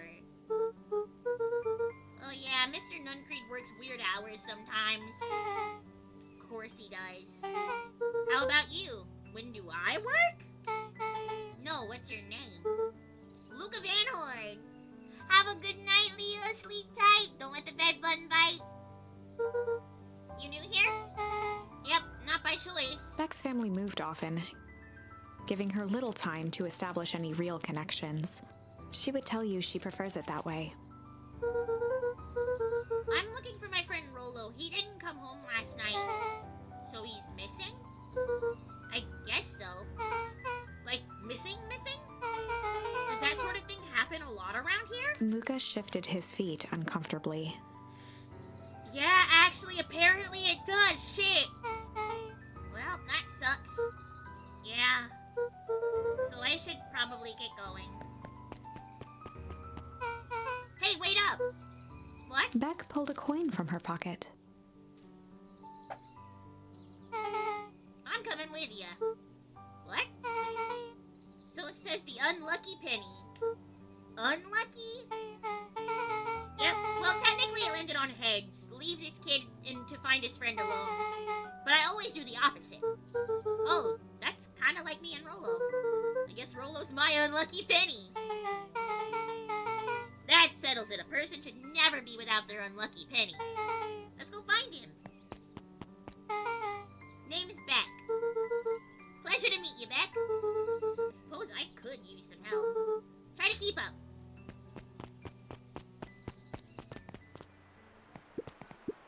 Hey, Joey, have you seen Rolo around? No, sorry, Luca. Had my eyes in the dirt looking for beetles. Can't seem to find any. Hi, Excel, how are you? He never came home last night. Do you think it's because it's been colder than normal? I don't see why that would have anything to do with Rolo. No, the beetles! Do you think the temperature confuses their circadian rhythm or something? Who's to say? I'm no beetologist. Just keep an eye out for him, would ya? Of course. Wait, I didn't get to go down this path earlier, yeah. After the foul harvest destroyed their wealth and reputation, the Valentines shuttered off their estate from the rest of town. Did they used to have it, like, open for the public for some reason?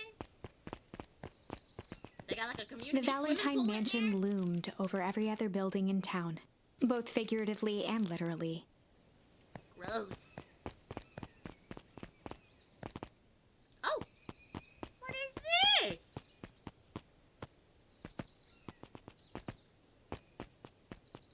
I can't inspect anything right there. What about this? Nope. Alright, I guess that's for later.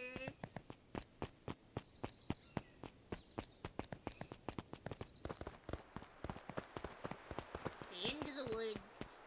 Uh-oh. Dang, they boarded up the way in.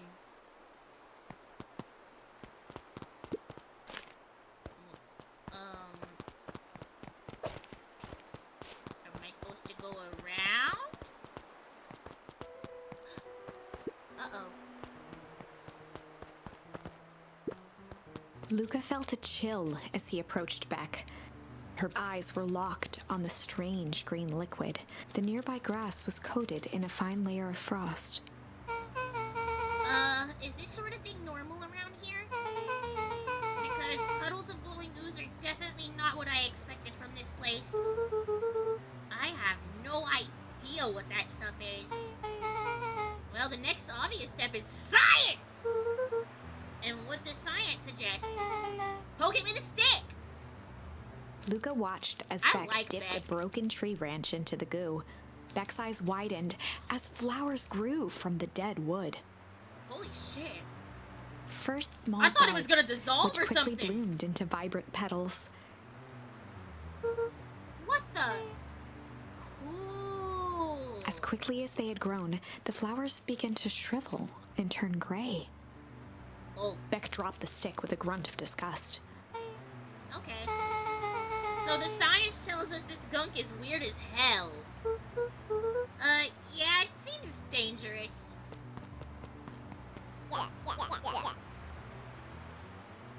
Oh my god. Hey Tish, look what the cat dragged in. Yep. I don't have time for this right now, Iggy. Don't say things like that, it hurts Tish's feelings. Ain't that right, Tish? Yep. She looks fine to me. Why, hello. I don't think we've been properly introduced. Iggy's a name. This is my compatriot, Tish. Yep. You've probably heard of us. Can't say I have. I'll forgive you just this once on account of you being new around here. Why would you hang around with this dud? Oh, he seems pretty alright. Iggy, why do you have to be so... you? Has he even told you that his parents skipped out on him? Shut up. It's true, they got tired of having such a pathetic kid and left him. Iggy, I'm only gonna say this one time. Don't talk about my family. Well, look who's grown a backbone now that a girl's around. First his pops croaked, then his mom finally couldn't take it anymore and bounced. Iggy took a step towards Luca, his sneer lit by the glowing puddle. Beck could see tears welling in Luca's eyes, his fists clenched. Some things about Beacon Pines were very different from the city. But a bully from a hayseed town is really no different from a city bully. Yeah. Beck took a deep breath and thought. Well, time to bust out the...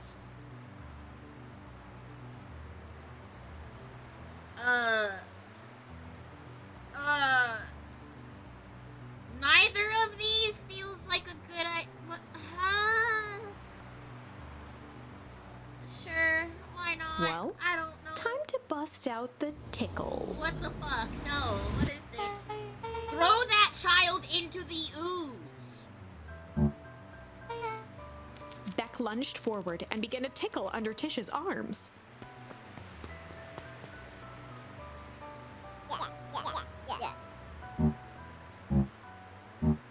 Tears began to form in Tish's eyes as she gasped for breath between gales of laughter.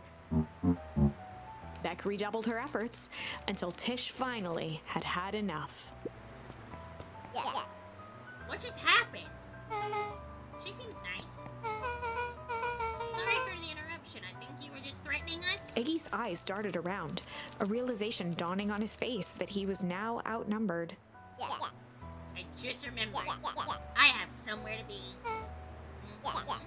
See you around, new kid. Iggy kicked at the puddle before making his escape. Oh! Oh no! Whoa. A little creep. Beck, I think you got a little ooze in your hair. Beck shook the ooze out of her hair as best as she could. Is it bad? It depends what your feelings are about having a more mature, refined look. Oh god. Chapter 4. The Best Policy. Luca paused for a moment, catching his breath. He'd only just met Beck, and somehow he already managed to drag her into this mess. I mean, we didn't drag her. She actively said she wanted to come with us and followed us. That's... Hopefully he could make it I up guess to cats her. do that a lot, But huh? finding Rollo was his primary concern.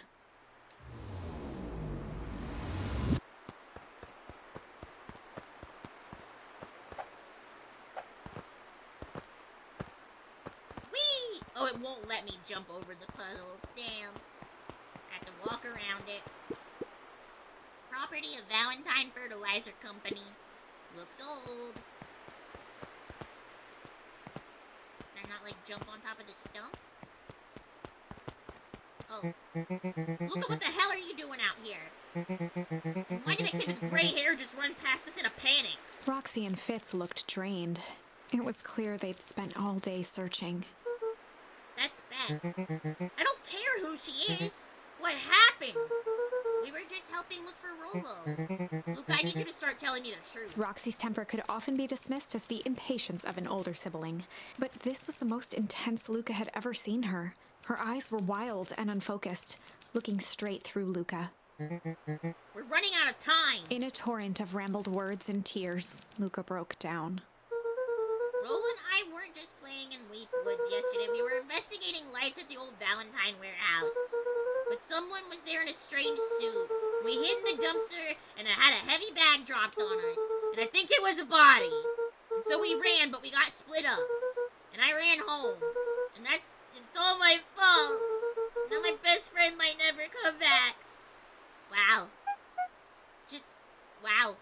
Roxy, still exhausted and angry, softened briefly as her eyes hunted the ground in thought. With a determined sigh, she looked up at Luca.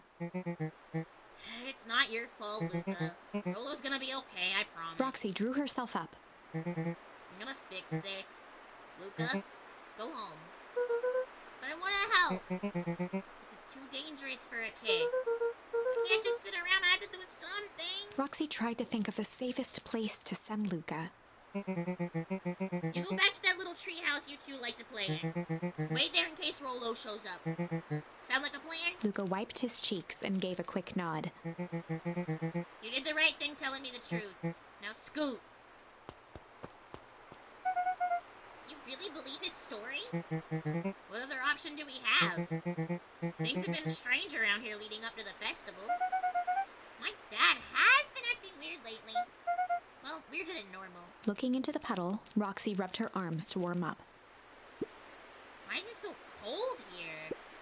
This place gives me the willies. Alright. I guess we just go wait at the treehouse then. Mr. Nuncreed jumped with a start. Oh no. Whoa, don't sneak up on a little fella like that. Sorry? Who are you talking to? What? Luca motioned to the phone booth.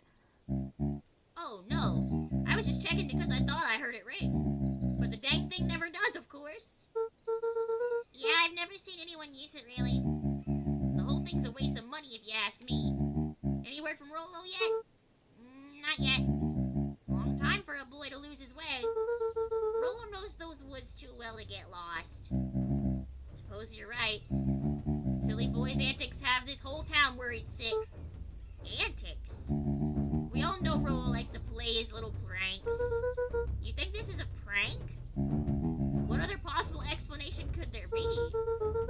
He's not playing a prank and he didn't get lost. Someone took him, I know it. How would you know that? Unless... Luca, is there something else that you know? Mr. Nuncreed gently placed one of his substantial hands on Luca's shoulder. Dang it, boy, if there's something you know, something that could help your friend, you need to tell folks. We already did! Luca peered up at Mr. Nuncreed. Kind eyes warmed a stern face. There was a deeper emotion hiding beneath it all. It was subtle, but Luca could sense something eating away at him. There was a shame lurking behind those eyes. Yeah, 'cause you wanna fuck my grandma and that's all you ever talk about, you weirdo! There was a shame lurking behind those eyes. A deep sadness. If Mr. Nuncreed was that worried about Rollo, maybe he could help.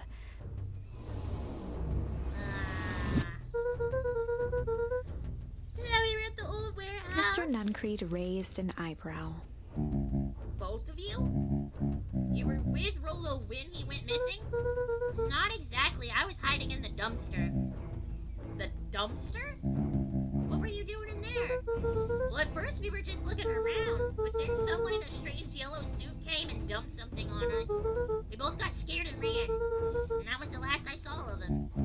You got scared by some garbage? Well, that's why you don't go skulking in someone's dumpster. But it wasn't garbage, I think it was a body. I'm sure it was just some trash. No, there was a name tag. It said Deep Engineering. Mr. Nuncreed's shoulders slumped. I wish you wouldn't have said that. A deep sigh bellowed from his chest. Why? Why did you have to? I tried, Luca. God knows I tried to keep you safe. Luca attempted to take a step back, but Nuncreed's hand clamped down on his shoulder. Yeah, I knew we shouldn't like this creep. But you Van Horns just can't help yourselves, can ya? We were all so close to being done with With a this. firm shove, Nuncreed manhandled Luca into the phone booth. What the fuck? What are you doing? It's out of my hands now. The door latched shut with a mechanical hiss. Shit. As Luca pounded the glass, the floor dropped from under his feet. The inside of the phone booth was now a loose capsule plummeting at gravity's whim. Luca winced and pressed his hands to the walls. Whoa, shit. As he braced for impact, the capsule hurried to a surprisingly smooth stop. He felt a cold rush of air and opened his eyes with hesitance. Two large figures in hazmat suits occluded his view. Luca heard the deep, resigned voice of Mr. Nuncreed over an intercom. He knows too much. The end. Well, shit. Wait. No. This isn't the end. I know there's still much more. Somehow this went wrong. Okay, let's try something else. Okay. Well, I guess we do something different over here. But first, it is time for our government-mandated Jeffrey Bezos required and sponsored piss break. So you guys know how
笑ってみませんか Shadow dance 今だけは全部忘れて一緒に飛びましょう Shall we dance 踊りましょう絶望よくぶ This is a life Shadow line 余計なこと考えないで一つになりましょういいないいな人間っていいないいな Alright, there we go. We should be back. So welcome back, gamers. You have a good little break. I actually found Velvet, but for one, she was curled up asleep, so I didn't bother her. It's a rarity that I get silence from her. Alright, let's see, back to this. Time to bust out the strange. I don't know what the hell that means. Well, time to bust out the strange. Looks like you need a little mud bath. What's wrong with you, new kid? About to pound your friend. Beck stared in silence, the only sign of life being the twitch of an eye. Like this? Stare at you with my big anime eyes.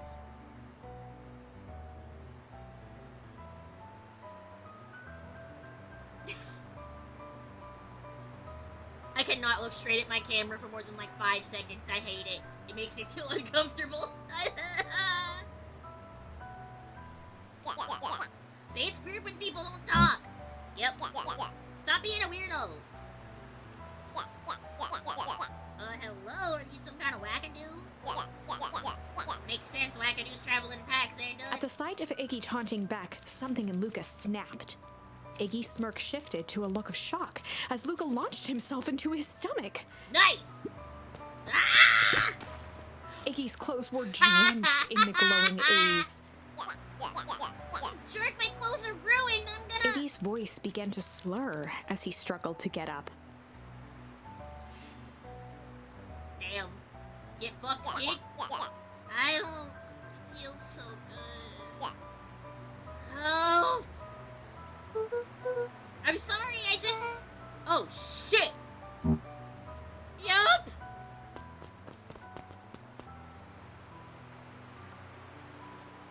I don't know that was better. That was intense. Iggy's gonna be okay, right? Nothing about this seems okay. The person at the warehouse, this strange ooze, and what it did to Iggy.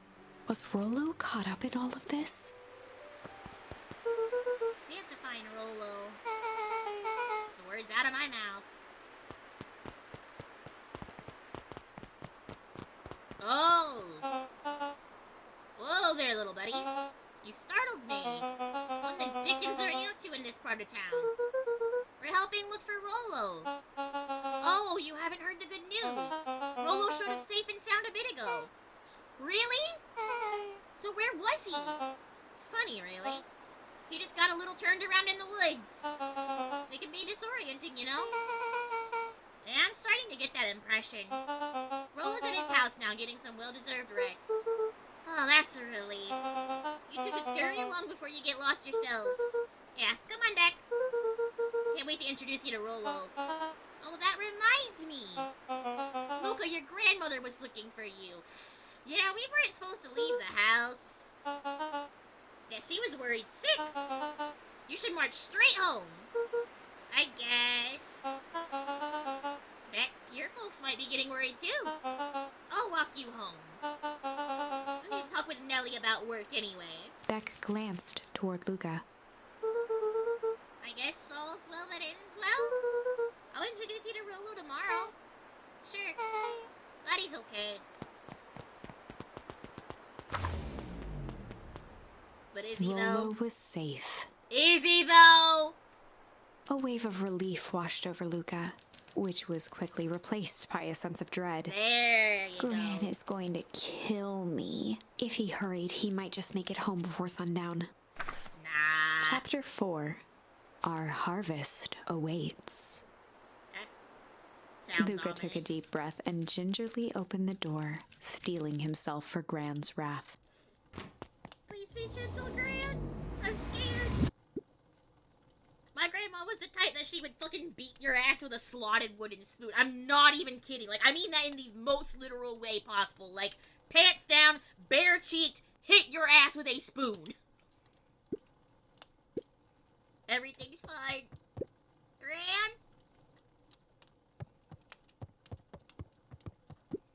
Gran? I know I wasn't supposed to go anywhere. I was helping look for Rolo. Gran? Roxy came over. She was worried about him. So I figured you wouldn't mind if I helped look for him. That doesn't sound nice. It's not nice. Neither of my grandmothers were particularly nice.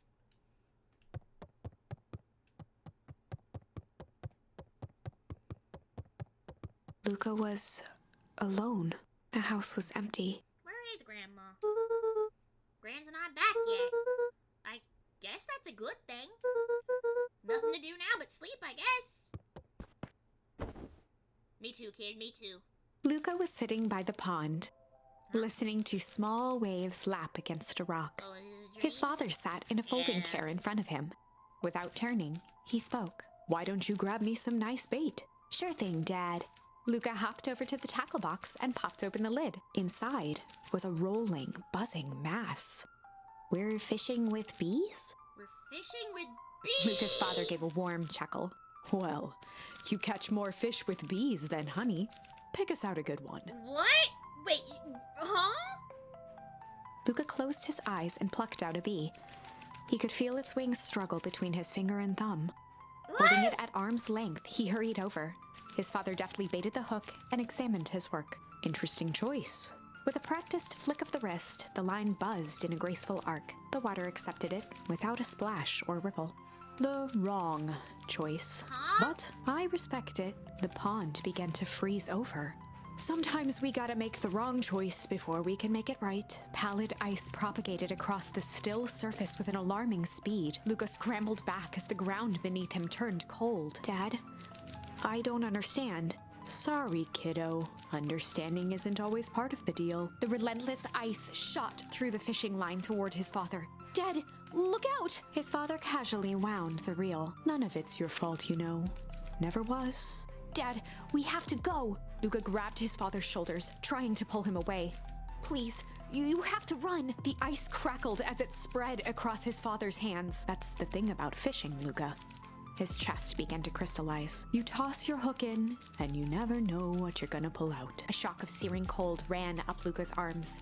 He gave one last desperate tug. The chair tipped backwards in a single frozen mass.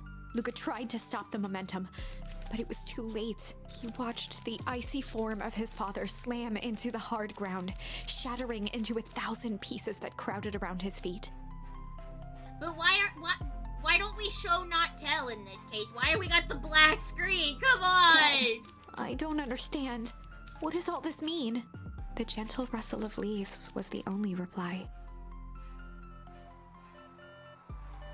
Oh. We're getting messages in Morse code again. Luca's eyes struggled to focus on the walkie-talkie. Rolo? Faintly, he could hear Rolo amongst the noise. Luca! Rolo, is that you? Luca! There? Rolo, it's the middle of the night. Luca, thank God. Listen, I don't know how long this thing will work down here. Down here? Rolo's voice was coming through more clearly now, but some words were still just static. Listen to me, someone grabbed me yesterday. What, the man in the hazmat suit? It was... took me to some sort of... I think I'm underground. Underground? Are you okay? Kinda. They seem more interested in... for now, at least. Mr. Kerr said you made it back home safe. Kerr? No. Trust... He's... Hold on, someone's coming. The signal went silent. Rolo? Rolo, where are you? Luca held still, waiting for a response. his pounding heartbeat marking the passage of time. Okay, I think they're gone. Getting worse. Can barely hear you. Lolo's voice began to fade. Signal. How much time? Mission control. You need a treehouse. A treehouse. The signal died for good. What was he trying to say about a treehouse? What's at the treehouse? The antenna! He wants me to use the antenna in the treehouse to get a better signal! Rolo, you're a genius. Luca grabbed the walkie-talkie and sprinted to the treehouse. Alright, I'm not sure if that's how walkie-talkies work, but sure! Luca heard a group of footsteps approaching. Uh-oh. He dashed behind the bushes to avoid being spotted. Uh-oh.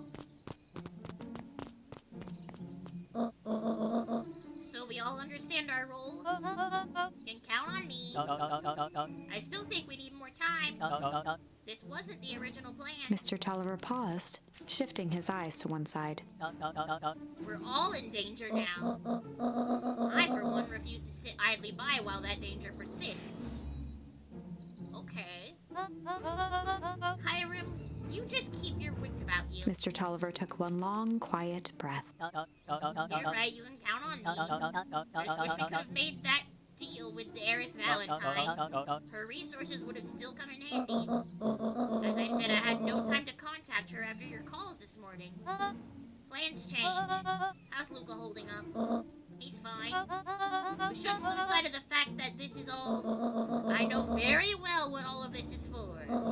We have no choice. Operation Sparkplug has a new objective. Are we in agreement? The three shared a determined look. Huh? Good. We'll reconvene after the festival.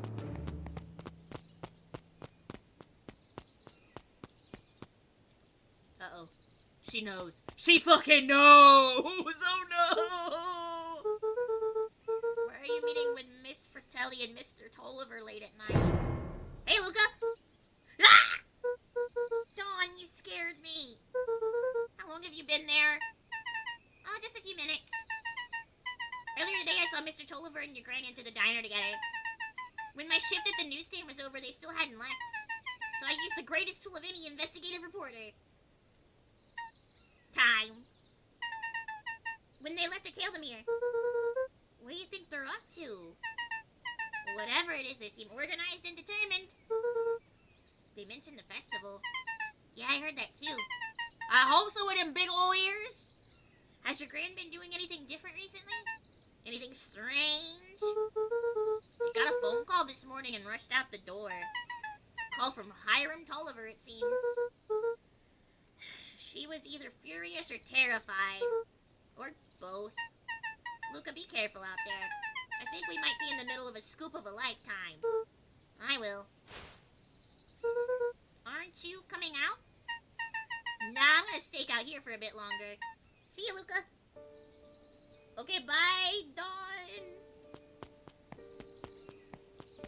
Is this way the treehouse? No, it's up here still. Okay.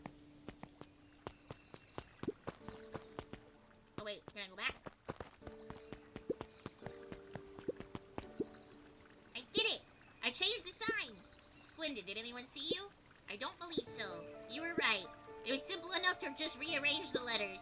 Odd choice for a prank, though. In situations such as these, odd is good. The two boys shared a mischievous grin. I can't wait for everyone to see the big reveal. It should be quite memorable. Let's make ourselves scarce for now.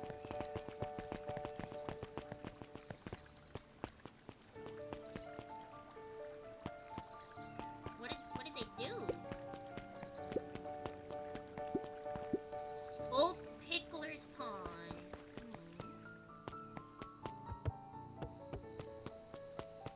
We have lighting in our... Oh, I guess we do have lighting in here.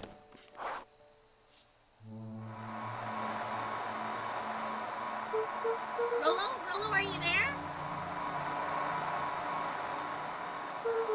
I'm at the treehouse now, Rolo. Mr. Kerr said you were all right.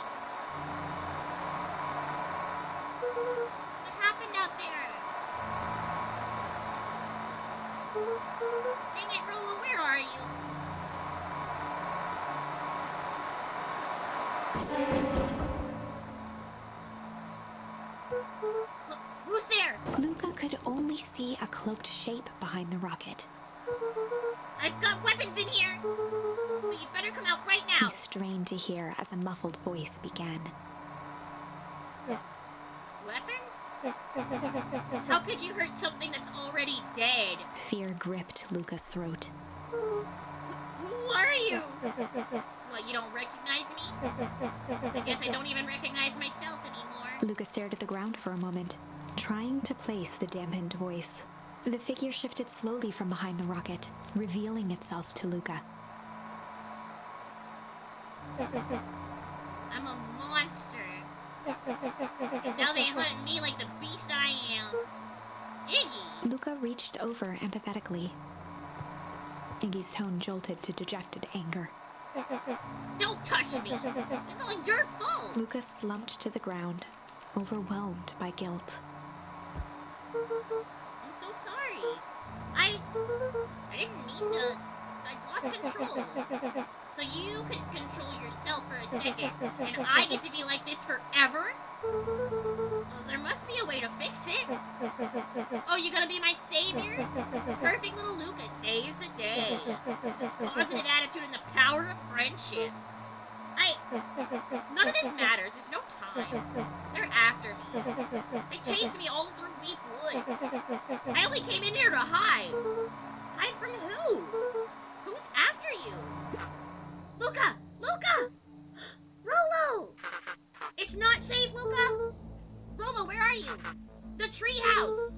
I'm at the treehouse, Rolo. Where are you? No, Luca, the treehouse isn't safe! They said they were going to the treehouse! I was trying to tell you to stay away from the treehouse! Who said they're going to the treehouse? The clipboards! What did I tell ya? Those perennial harvest wackadoos are after me! They've been chasing me, yelling questions at me. What sort of questions? Saying the same stuff they always do, but it's different now. Less asking, more threatening. We're gonna figure this out, Iggy. Yeah? Well, thanks. Hello? Is anyone present in this arboreal domicile?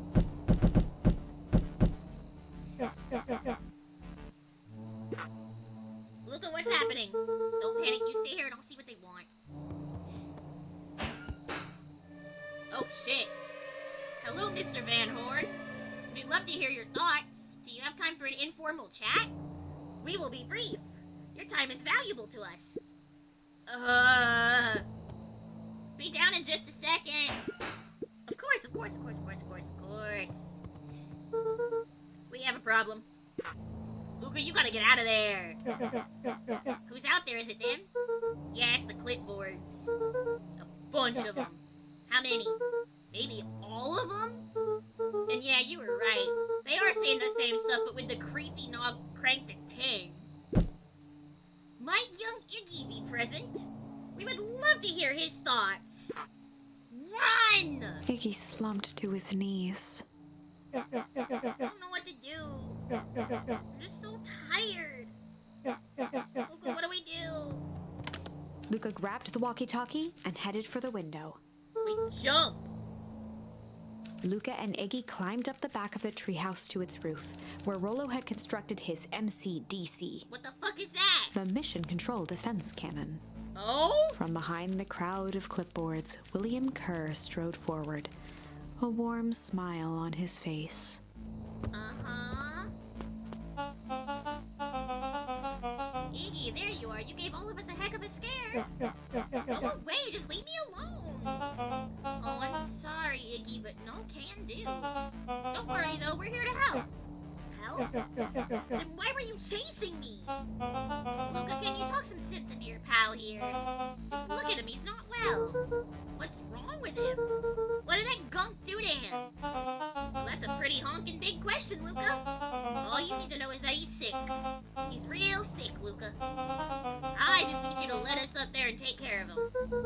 You told me Rolo was okay and that he was back at his place resting.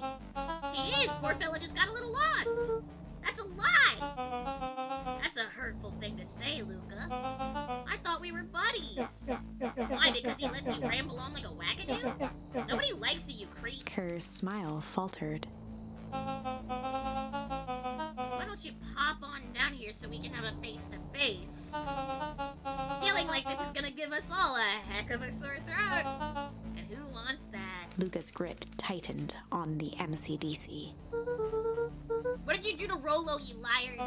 Well, shucks, Luca. The only teeny tiny fib I told you was that he was home. He is resting, and he is perfectly safe. For now, at least. What happens to him next is up to you, Luca. Look around. You're in quite the pickle, and I am the only person in the whole wide world who can help you. You get to decide how this ends. Uh-oh. Luca's mind raced. He was caught in a trap. What do you do when there's no hope? He wiped his cheeks with a sleeve. What are you gonna do, Luca?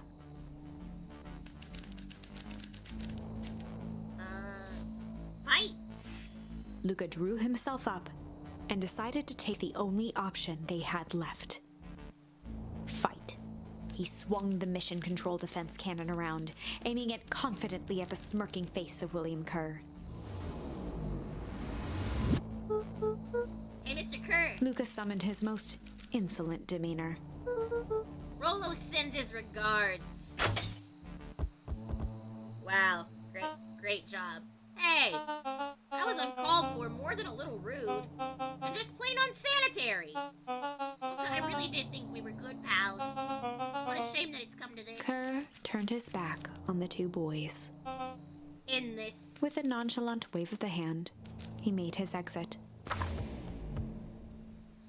As the clipboards began to slowly advance on the treehouse, Luca looked to Iggy with resignation in his eyes. The end. That escalated quickly. Maybe discretion was the better part of valor here. Let's put a pin in this for now.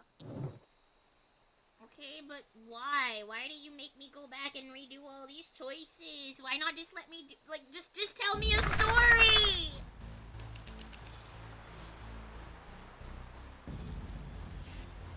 This is a story about struggle. Luca could hear a machine humming somewhere nearby. He felt around wildly, searching for something, anything that could help. His hands found a hard object, maybe a tile? He yanked it free, lifting the cold stone. Let me go! Luca swung the tile as hard as he could at the shape that still held fast to his leg. He heard the crack of glass as the stone hit the assailant's mask. With a muffled yelp, the hand let go. Luca was free and scrambled to the door. He never looked back once on the long run home. Chapter 3. Everything's fine. Huh? The next morning, it was quieter than usual at the breakfast table. Only the sound of silverware and chewing interrupted the awkward silence.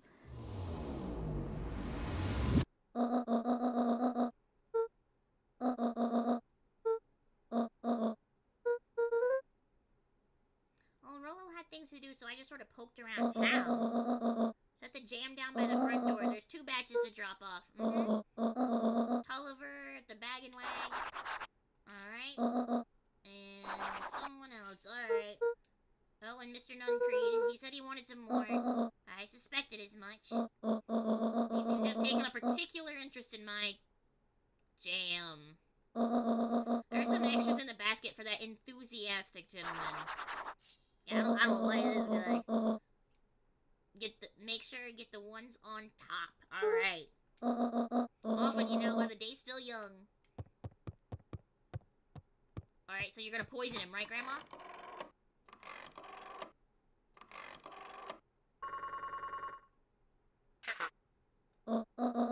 Hello, it's Juniper Hartford. Before you hang up, just hear me out. I have a business proposition. The simple matter is we both have the same problem that needs solving. Very well, we can meet tonight. I guess we're carrying this big old basket. Okay. Sorry about yesterday. Roxy can be so annoying. But good news. No more boring chores for me today. Did you make it to the old Valentine warehouse? So, what did you find? Give me the dirt. Something happened. There was someone else there. What? Who was it? Was it aliens? I knew it would be aliens. No. Zombies. No. Alien zombies? What else could it possibly be? Rolo, I gotta deliver these into town first. We can catch up after. Ooh, is it a whole thing? Sounds like a whole thing. Yeah, we shouldn't talk about it here. Meet me at the treehouse tonight. I'm not sure what this treehouse is that you speak of. Meet me at mission control. Roger that, Space Cadet. Alright, time to deliver this stuff to town. So this is a world where we haven't met the Batgirl yet. Cotterman, hi, thank you so much for the follow. Welcome to the Brainless Fun Brigade. How's it going? Oh, hey guy. Wait, what's your step? Oh, sorry. There was a whole family of beetles here. They've gone missing. I thought they just sort of wandered around. Everyone has a home, Luca. Even beetles. Luca checked the soles of his sandals. I think we're okay. It's weird that they're gone. They went missing when the festival preparations began. You think the noise scared them away? Something like that. Just watch where you step, okay? Oh, wait. Okay,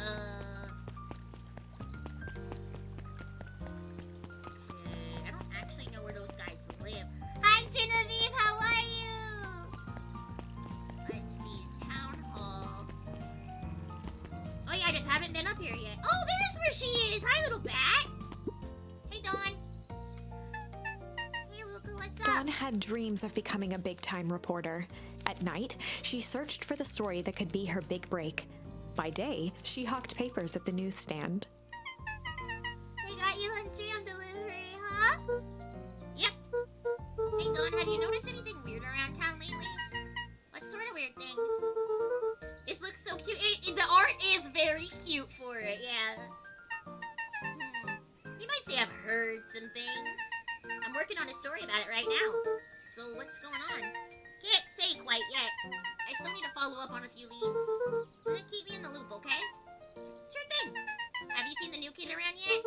New kid? Yeah, came in from the big city. Her parents both got jobs here. But get this, one of them is working for William Kerr and Perennial Harvest. And the other is working for The other is working for Eris Valentine. And the Valentines represent Beacon Pines' past. Perennial Harvest has positioned itself as this town's future. Must make for some interesting dinner table conversations. I can imagine. Alright, Last Chance Diner. There you go. Oh, if it isn't my favorite little jam runner. Hi, Miss Fratelli. Look at you! She leaned forward and pinched Luca's cheek. You're all skin and bones. Is your grandma feeding you? She is. It's just... I understand, you know? I taught your mama how to cook back in the day. You may not even remember, but you and her used to help out in the diner. See that picture over there? That's you helping your mama back in the day. So cute, running around in your little apron taking orders.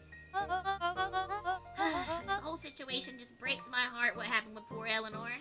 Uh-oh. I got a feeling she's out there somewhere yearning to be with you again. Few things in this world could keep a mother from her son. Luca shifted the basket uncomfortably. Oh yeah, let's see Mrs. here. Fratelli lifted the cloth and inspected the jam. Oh, they even have my name on them. How thoughtful. She carefully lifted out her jars of jam. Tell your grand hello for me, Luca. Will do. Yeah, that is actually, like, the quintessential diner woman Luca experience. squinted at the faded photo of him and his mom at the diner. Memories of that day came flooding back. Oh! We used to meet Mom? Oh, we just kind of get to see. Okay. I'm ready to help, Mama. All right, little buckaroo. It's up to us to feed these folks while Mrs. Fratelli is away. We gotta deal with the inventory before I can start cooking. Think you can handle taking some orders in the meantime? Yes, Mama. Aren't you a little young to be waiting tables? I'm just helping out. My father had me hustling when I was your age as well. Father always says children are to be sails pulling a family ever forward. That doesn't sound very fun. There's plenty of time for fun. For instance, Father and I always make time to have lunch together once a month. Luca glanced at the empty seat across from Gus. Uh-huh. Should I come back? Oh, no, it turns out Father was too busy to have lunch today. I'll just go ahead and eat alone. Oh. Silver lining is without him around, I can have my usual. A nice stack of cold cuts topped with a pile of sloppy chili. Okay.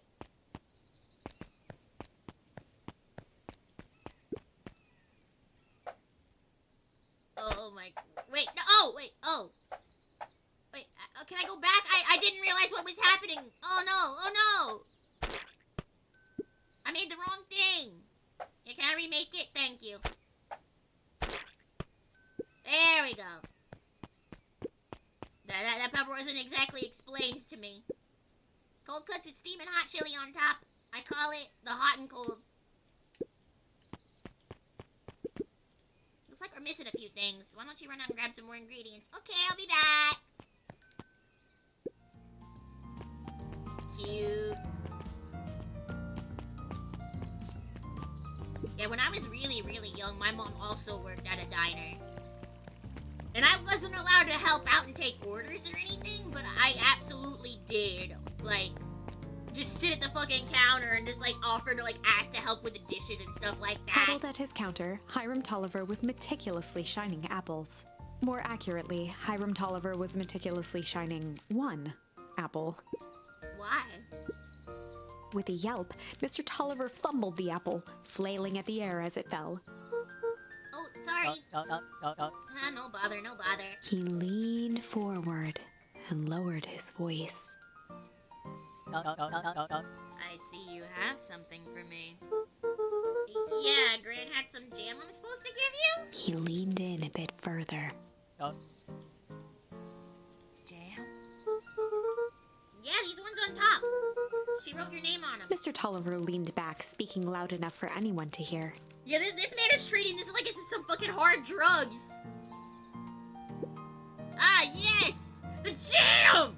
Thank you so much for delivering this jam to me. He reached forward and snapped up the jars of jam, giving Luca a little wink. I shall put it on my store shelves post-haste.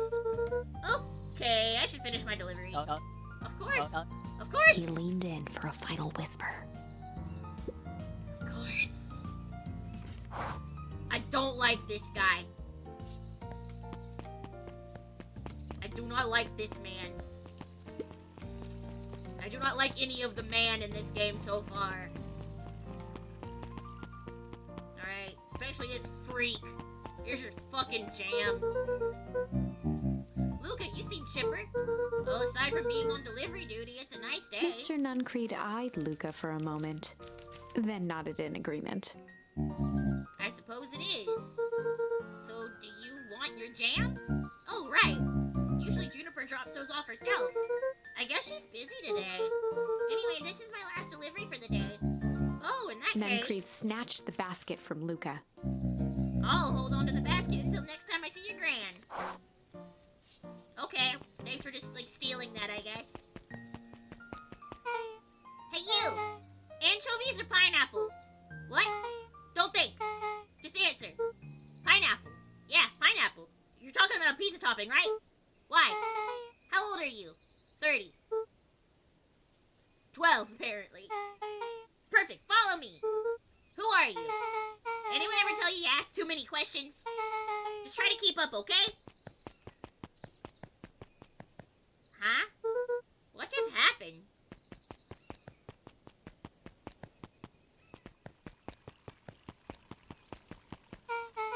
Hey, what a crazy coincidence! Here's my new friend I was just telling you about!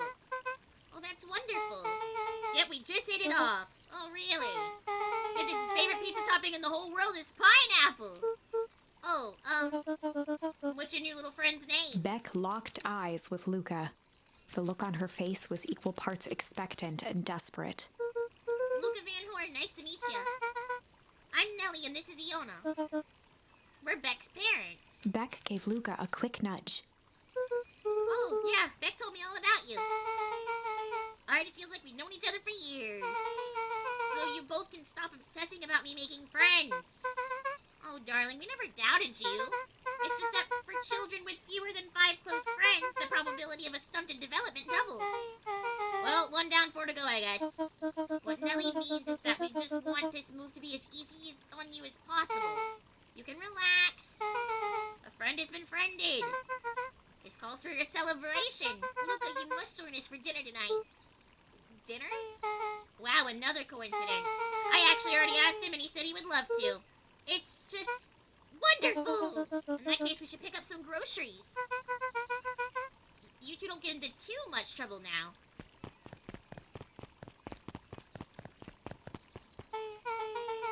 Wow, I can't believe that worked. Thanks a ton. You're welcome? I owe you one. My moms are great and all, but they can be a bit much sometimes.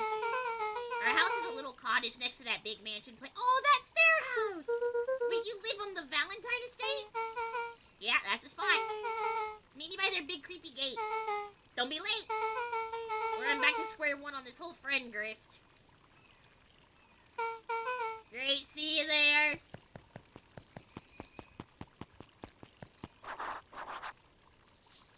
Did we just get bullied into being Beck's friend?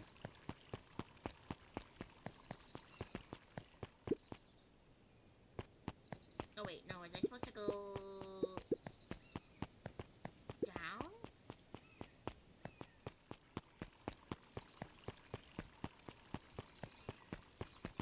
No. Oh, wait, it's this way. Wait, no? No, this is the way I went the first time.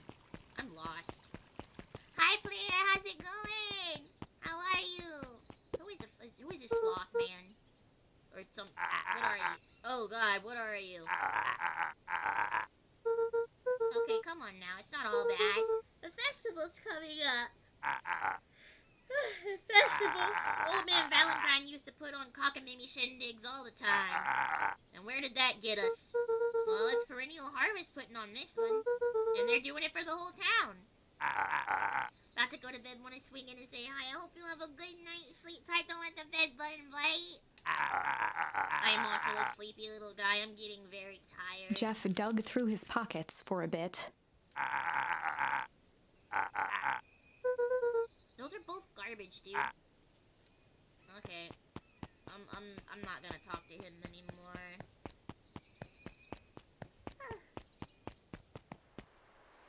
Okay, yeah, here we go. Rich People Estates this way. So who all lives in that house? Eris and Gus Valentine grew up there, and Solomon moved in a few years back. The creepy little kid in the vest? That sounds like the one. So just 3 people live in that huge thing? Bet a bunch of shady stuff happens all the time in a place like that. Not really. The Valentines pretty much keep to themselves. So it's empty and boring? Pretty much. What a waste. My mom says it used to be way busier back before Sharper died. Before the foul harvest. Oh, that's like the 5th time someone's mentioned this foul harvest thing. And you all use that same ominous tone. Eventually you're gonna explain to me how that harvest got all fouled up. But we can't keep my parents waiting anymore. This way.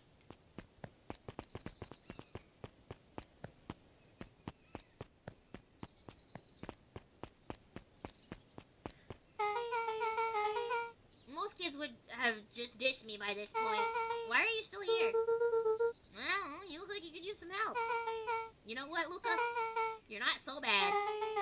Let's get through this as simply as possible. Just eat, smile, and nod. Fun. Great, whatever you do, don't bring up their work. I think I can handle that. Beck took a long breath, then gave a firm nod. Alright, here goes nothing. Chapter 4. Dinner with the Moodwills. Dinner with the Moodwills. Alright. Gamers, I actually am getting very, very, very tired. I have no idea how many loops this is gonna make us do. Last time it stopped at like chapter 5. So I think we're gonna get through to that point again. But if it loops me back to like chapter 3 again, I'm done for the night, alright? Ilona I want to Moodwell at least was finish worried this story, about though. change. A gardener at heart, she understood the necessity of change. I might not be relied able on to it even. finish this tonight, though. I have no idea how many more times it's gonna make us loop back. But there was a difference between the controlled world of her plants and this cluttered cottage in a strange town. Almost done. Nellie was a blur of activity, digging through boxes. I guess I Sorry, could make love. myself, like, a Couldn't little find the coffee or dishes. something We'll on have to my make do break. with It paper feels kind of plates. dumb to make coffee at midnight, though. Dinner went by But I guess without I much have been awake conversation. basically all day already. As she watched Beck and Luca finish up their pizza, Ilona let herself relax into the chair. The things she cared about were still here. Nellie finally had the job of her dreams. Beck was beginning to take root. Ilona's task was simply to tend to them. What? What does that mean? She could do that. What does that mean? So, Luca, tell us a bit about yourself. Where do you live? Oh, I live with my grandma. Over on the other side of the river. Your grandma? Where are your parents at? Beck? Manners. It's alright. My dad passed away in an accident at the fertilizer plant 6 years back. Oh dear. My mom's been missing for a few months now. Like, missing? Luca's eyes were fixed to his plate, pushing a chunk of pineapple around with his finger. Nellie was the one who eventually broke the silence. Oh, Luca, how did you like the pizza? Oh, it was good. Very good. Normally we'd have put more effort into dinner. Ilona nervously gestured toward the boxes. We aren't fully settled in, and Beck had mentioned that it's your favorite. I'm sorry, are we just skipping the part where he said his mom was missing? Beck! I'm sorry, Luca, this move has made us all a little tired. Luca wiped his face with his sleeve. No, it's fine. So Beck said that you moved here for work? Beck gave Luca a swift kick under the table. Ow. I mean, what brought you to Beacon Pines? You were right the first time. We're here for work. Nellie won't tell you this, but she's a brilliant chemist. I don't know about brilliant, but I do love it. She's brilliant. Perennial Harvest just made her their newest lead researcher of deep engineering. Oh no. She makes it sound more impressive than it is. I'm just happy that I get to make a difference in the world. Perennial Harvest is the forefront of evolving agriculture. And is something more useful than sprinkling water and excrement on the ground. Luca glanced over to Beck. She seemed to be holding her breath. What Nellie means, Luca, is that there are different ways to grow plants. Yes, some people talk to their plants and hope for the best. And some people happily leave their job to allow a loved one to pursue their dream. You swore you did Beck it! slammed her fist into the table, perhaps harder than she intended. Uh-oh. Hey, Luca? How about some dessert? I actually have to meet my friend Rolo soon.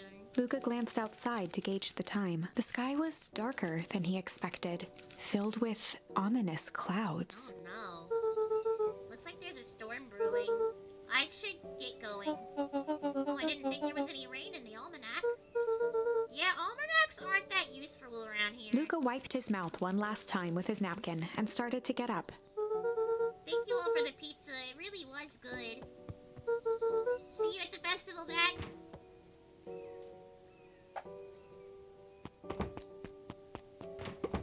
Wait up! I'll walk you home. Surprised, Luca turned around. He knew Rolo could be prickly around new people. But Beck seemed cool. Rolo would warm up to her eventually. Probably. Oh no. Luca began to respond, but the sky answered for him as the clouds band above to rumble. Luca began to respond, but the sky answered for him as the clouds above began to rumble with ominous thunder.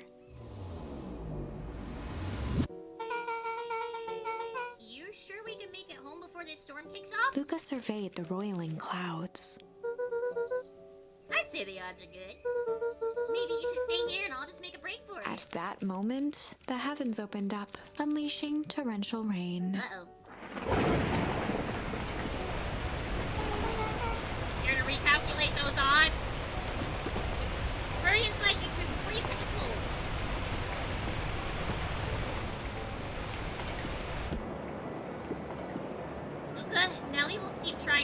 Gran on the phone.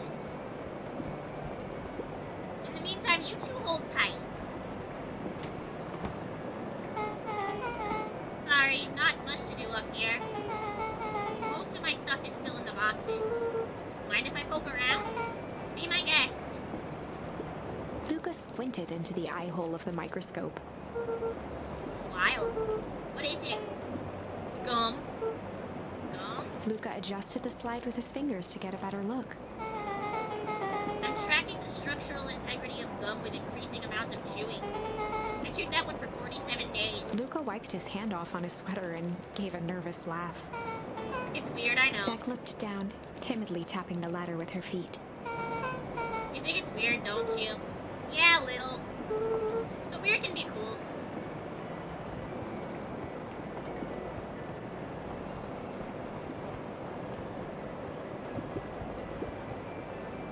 Luca bent down to examine the bouquet of wilting Hi, flowers. Rabbit. How's it going? How are ya?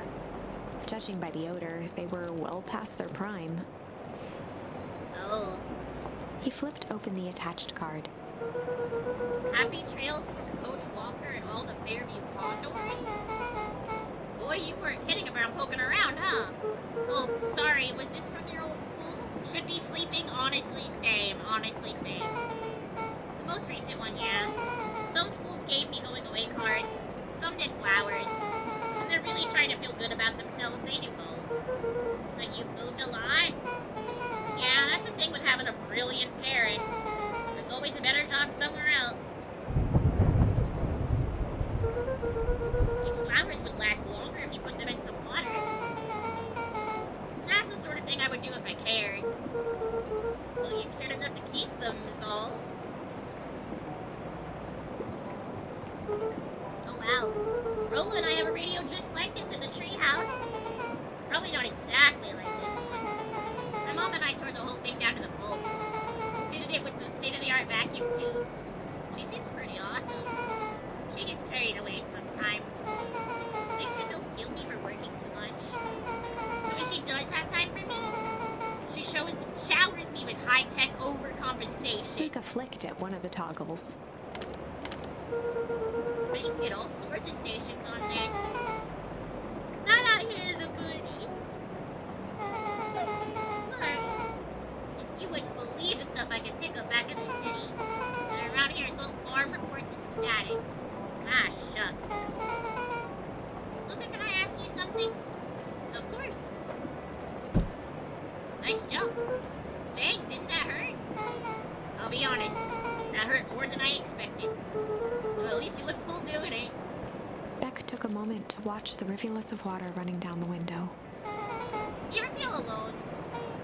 Like, even when people are around? Well, Rolo can be pretty absent-minded sometimes. I'm serious. Does it ever feel like your family doesn't care about what you want? It didn't used to feel that way. I know Gran loves me, but sometimes when she looks at me, it's like she's looking at a problem. Luca took a deep breath, exhaling slowly. I know the feeling.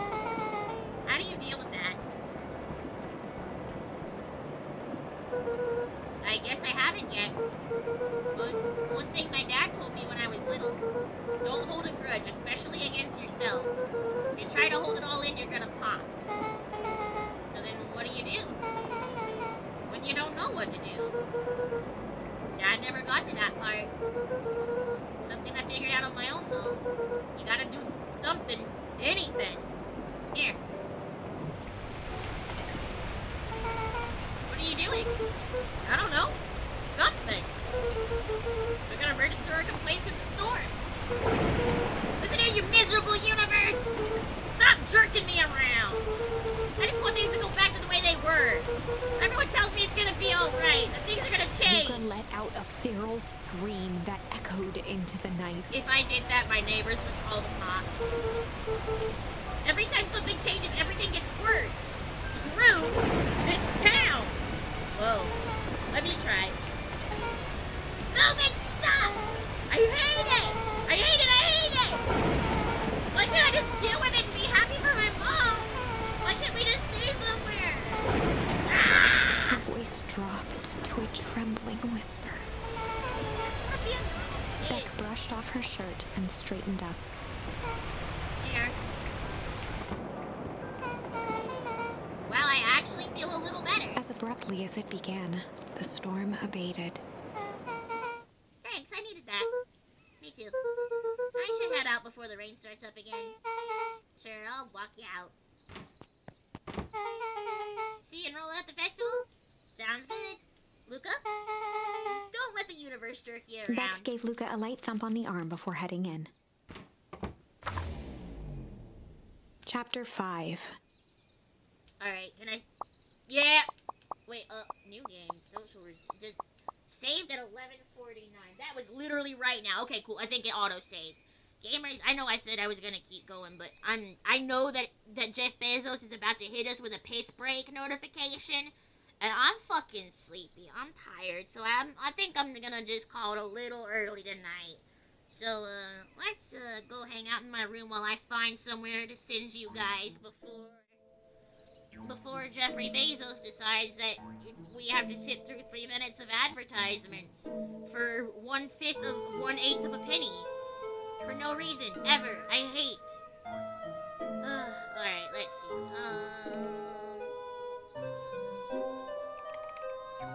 Oh yeah, what am I doing tomorrow? Oh yeah, so this week's schedule is kind of all over the place because I had no idea what I wanted to do. And I still kind of don't. I very well might not play Hades tomorrow. Maybe I'll play more of Beacon Pines. I don't know. But I'll be here. I just don't know what I'm doing. Bunnicula's been stressed out trying to get ready for this trip, so, she's all over the place. Let's see. Who is vibing tonight? I always get so confused because it's... come on. Wait, little nightmares. Oh, that's kind of cute. This has been a pretty good story so far. It has been. It's very cute. I definitely want to do more of it. I'm just sleepy right now, so I'll get back to it at some point. I just don't know exactly when, but it will be finished eventually. Alright, who is online? Can I, yeah, here we go. How about we go say hi to Cat? I am going to immediately run away. So, brave enough to take on our status moves will gladly battle. Okay, yeah, cool. Alright, yep, there it is. 4 minutes and 56 seconds till the ads. Glad some things never change, like the great Dark Lord Bunnicula. Dr. Bonesai! Hi! I'm so sorry you're coming in right at the end when I'm about to raid out. But it's good to see you. I'm just a very tired little Bunnicula. But I'm gonna send you guys over to Casual Cat for the evening, who is playing the new Pokemon Legends ZA. I still really want to play it for myself. I am avoiding all spoilers. So, I am going to fucking raid and run. So you guys get to say hi to Cat for me. I'm going my little bunny ass in bed. But I will see you guys all tomorrow evening. Thank you all so much for spending the evening with me again. You know it always makes me all happy for you to keep me company. I appreciate it lots and lots. So I hope you all have a good night. I hope you sleep tight. And don't let the bed bun bite. Bye everybody. See you tomorrow. Mwah!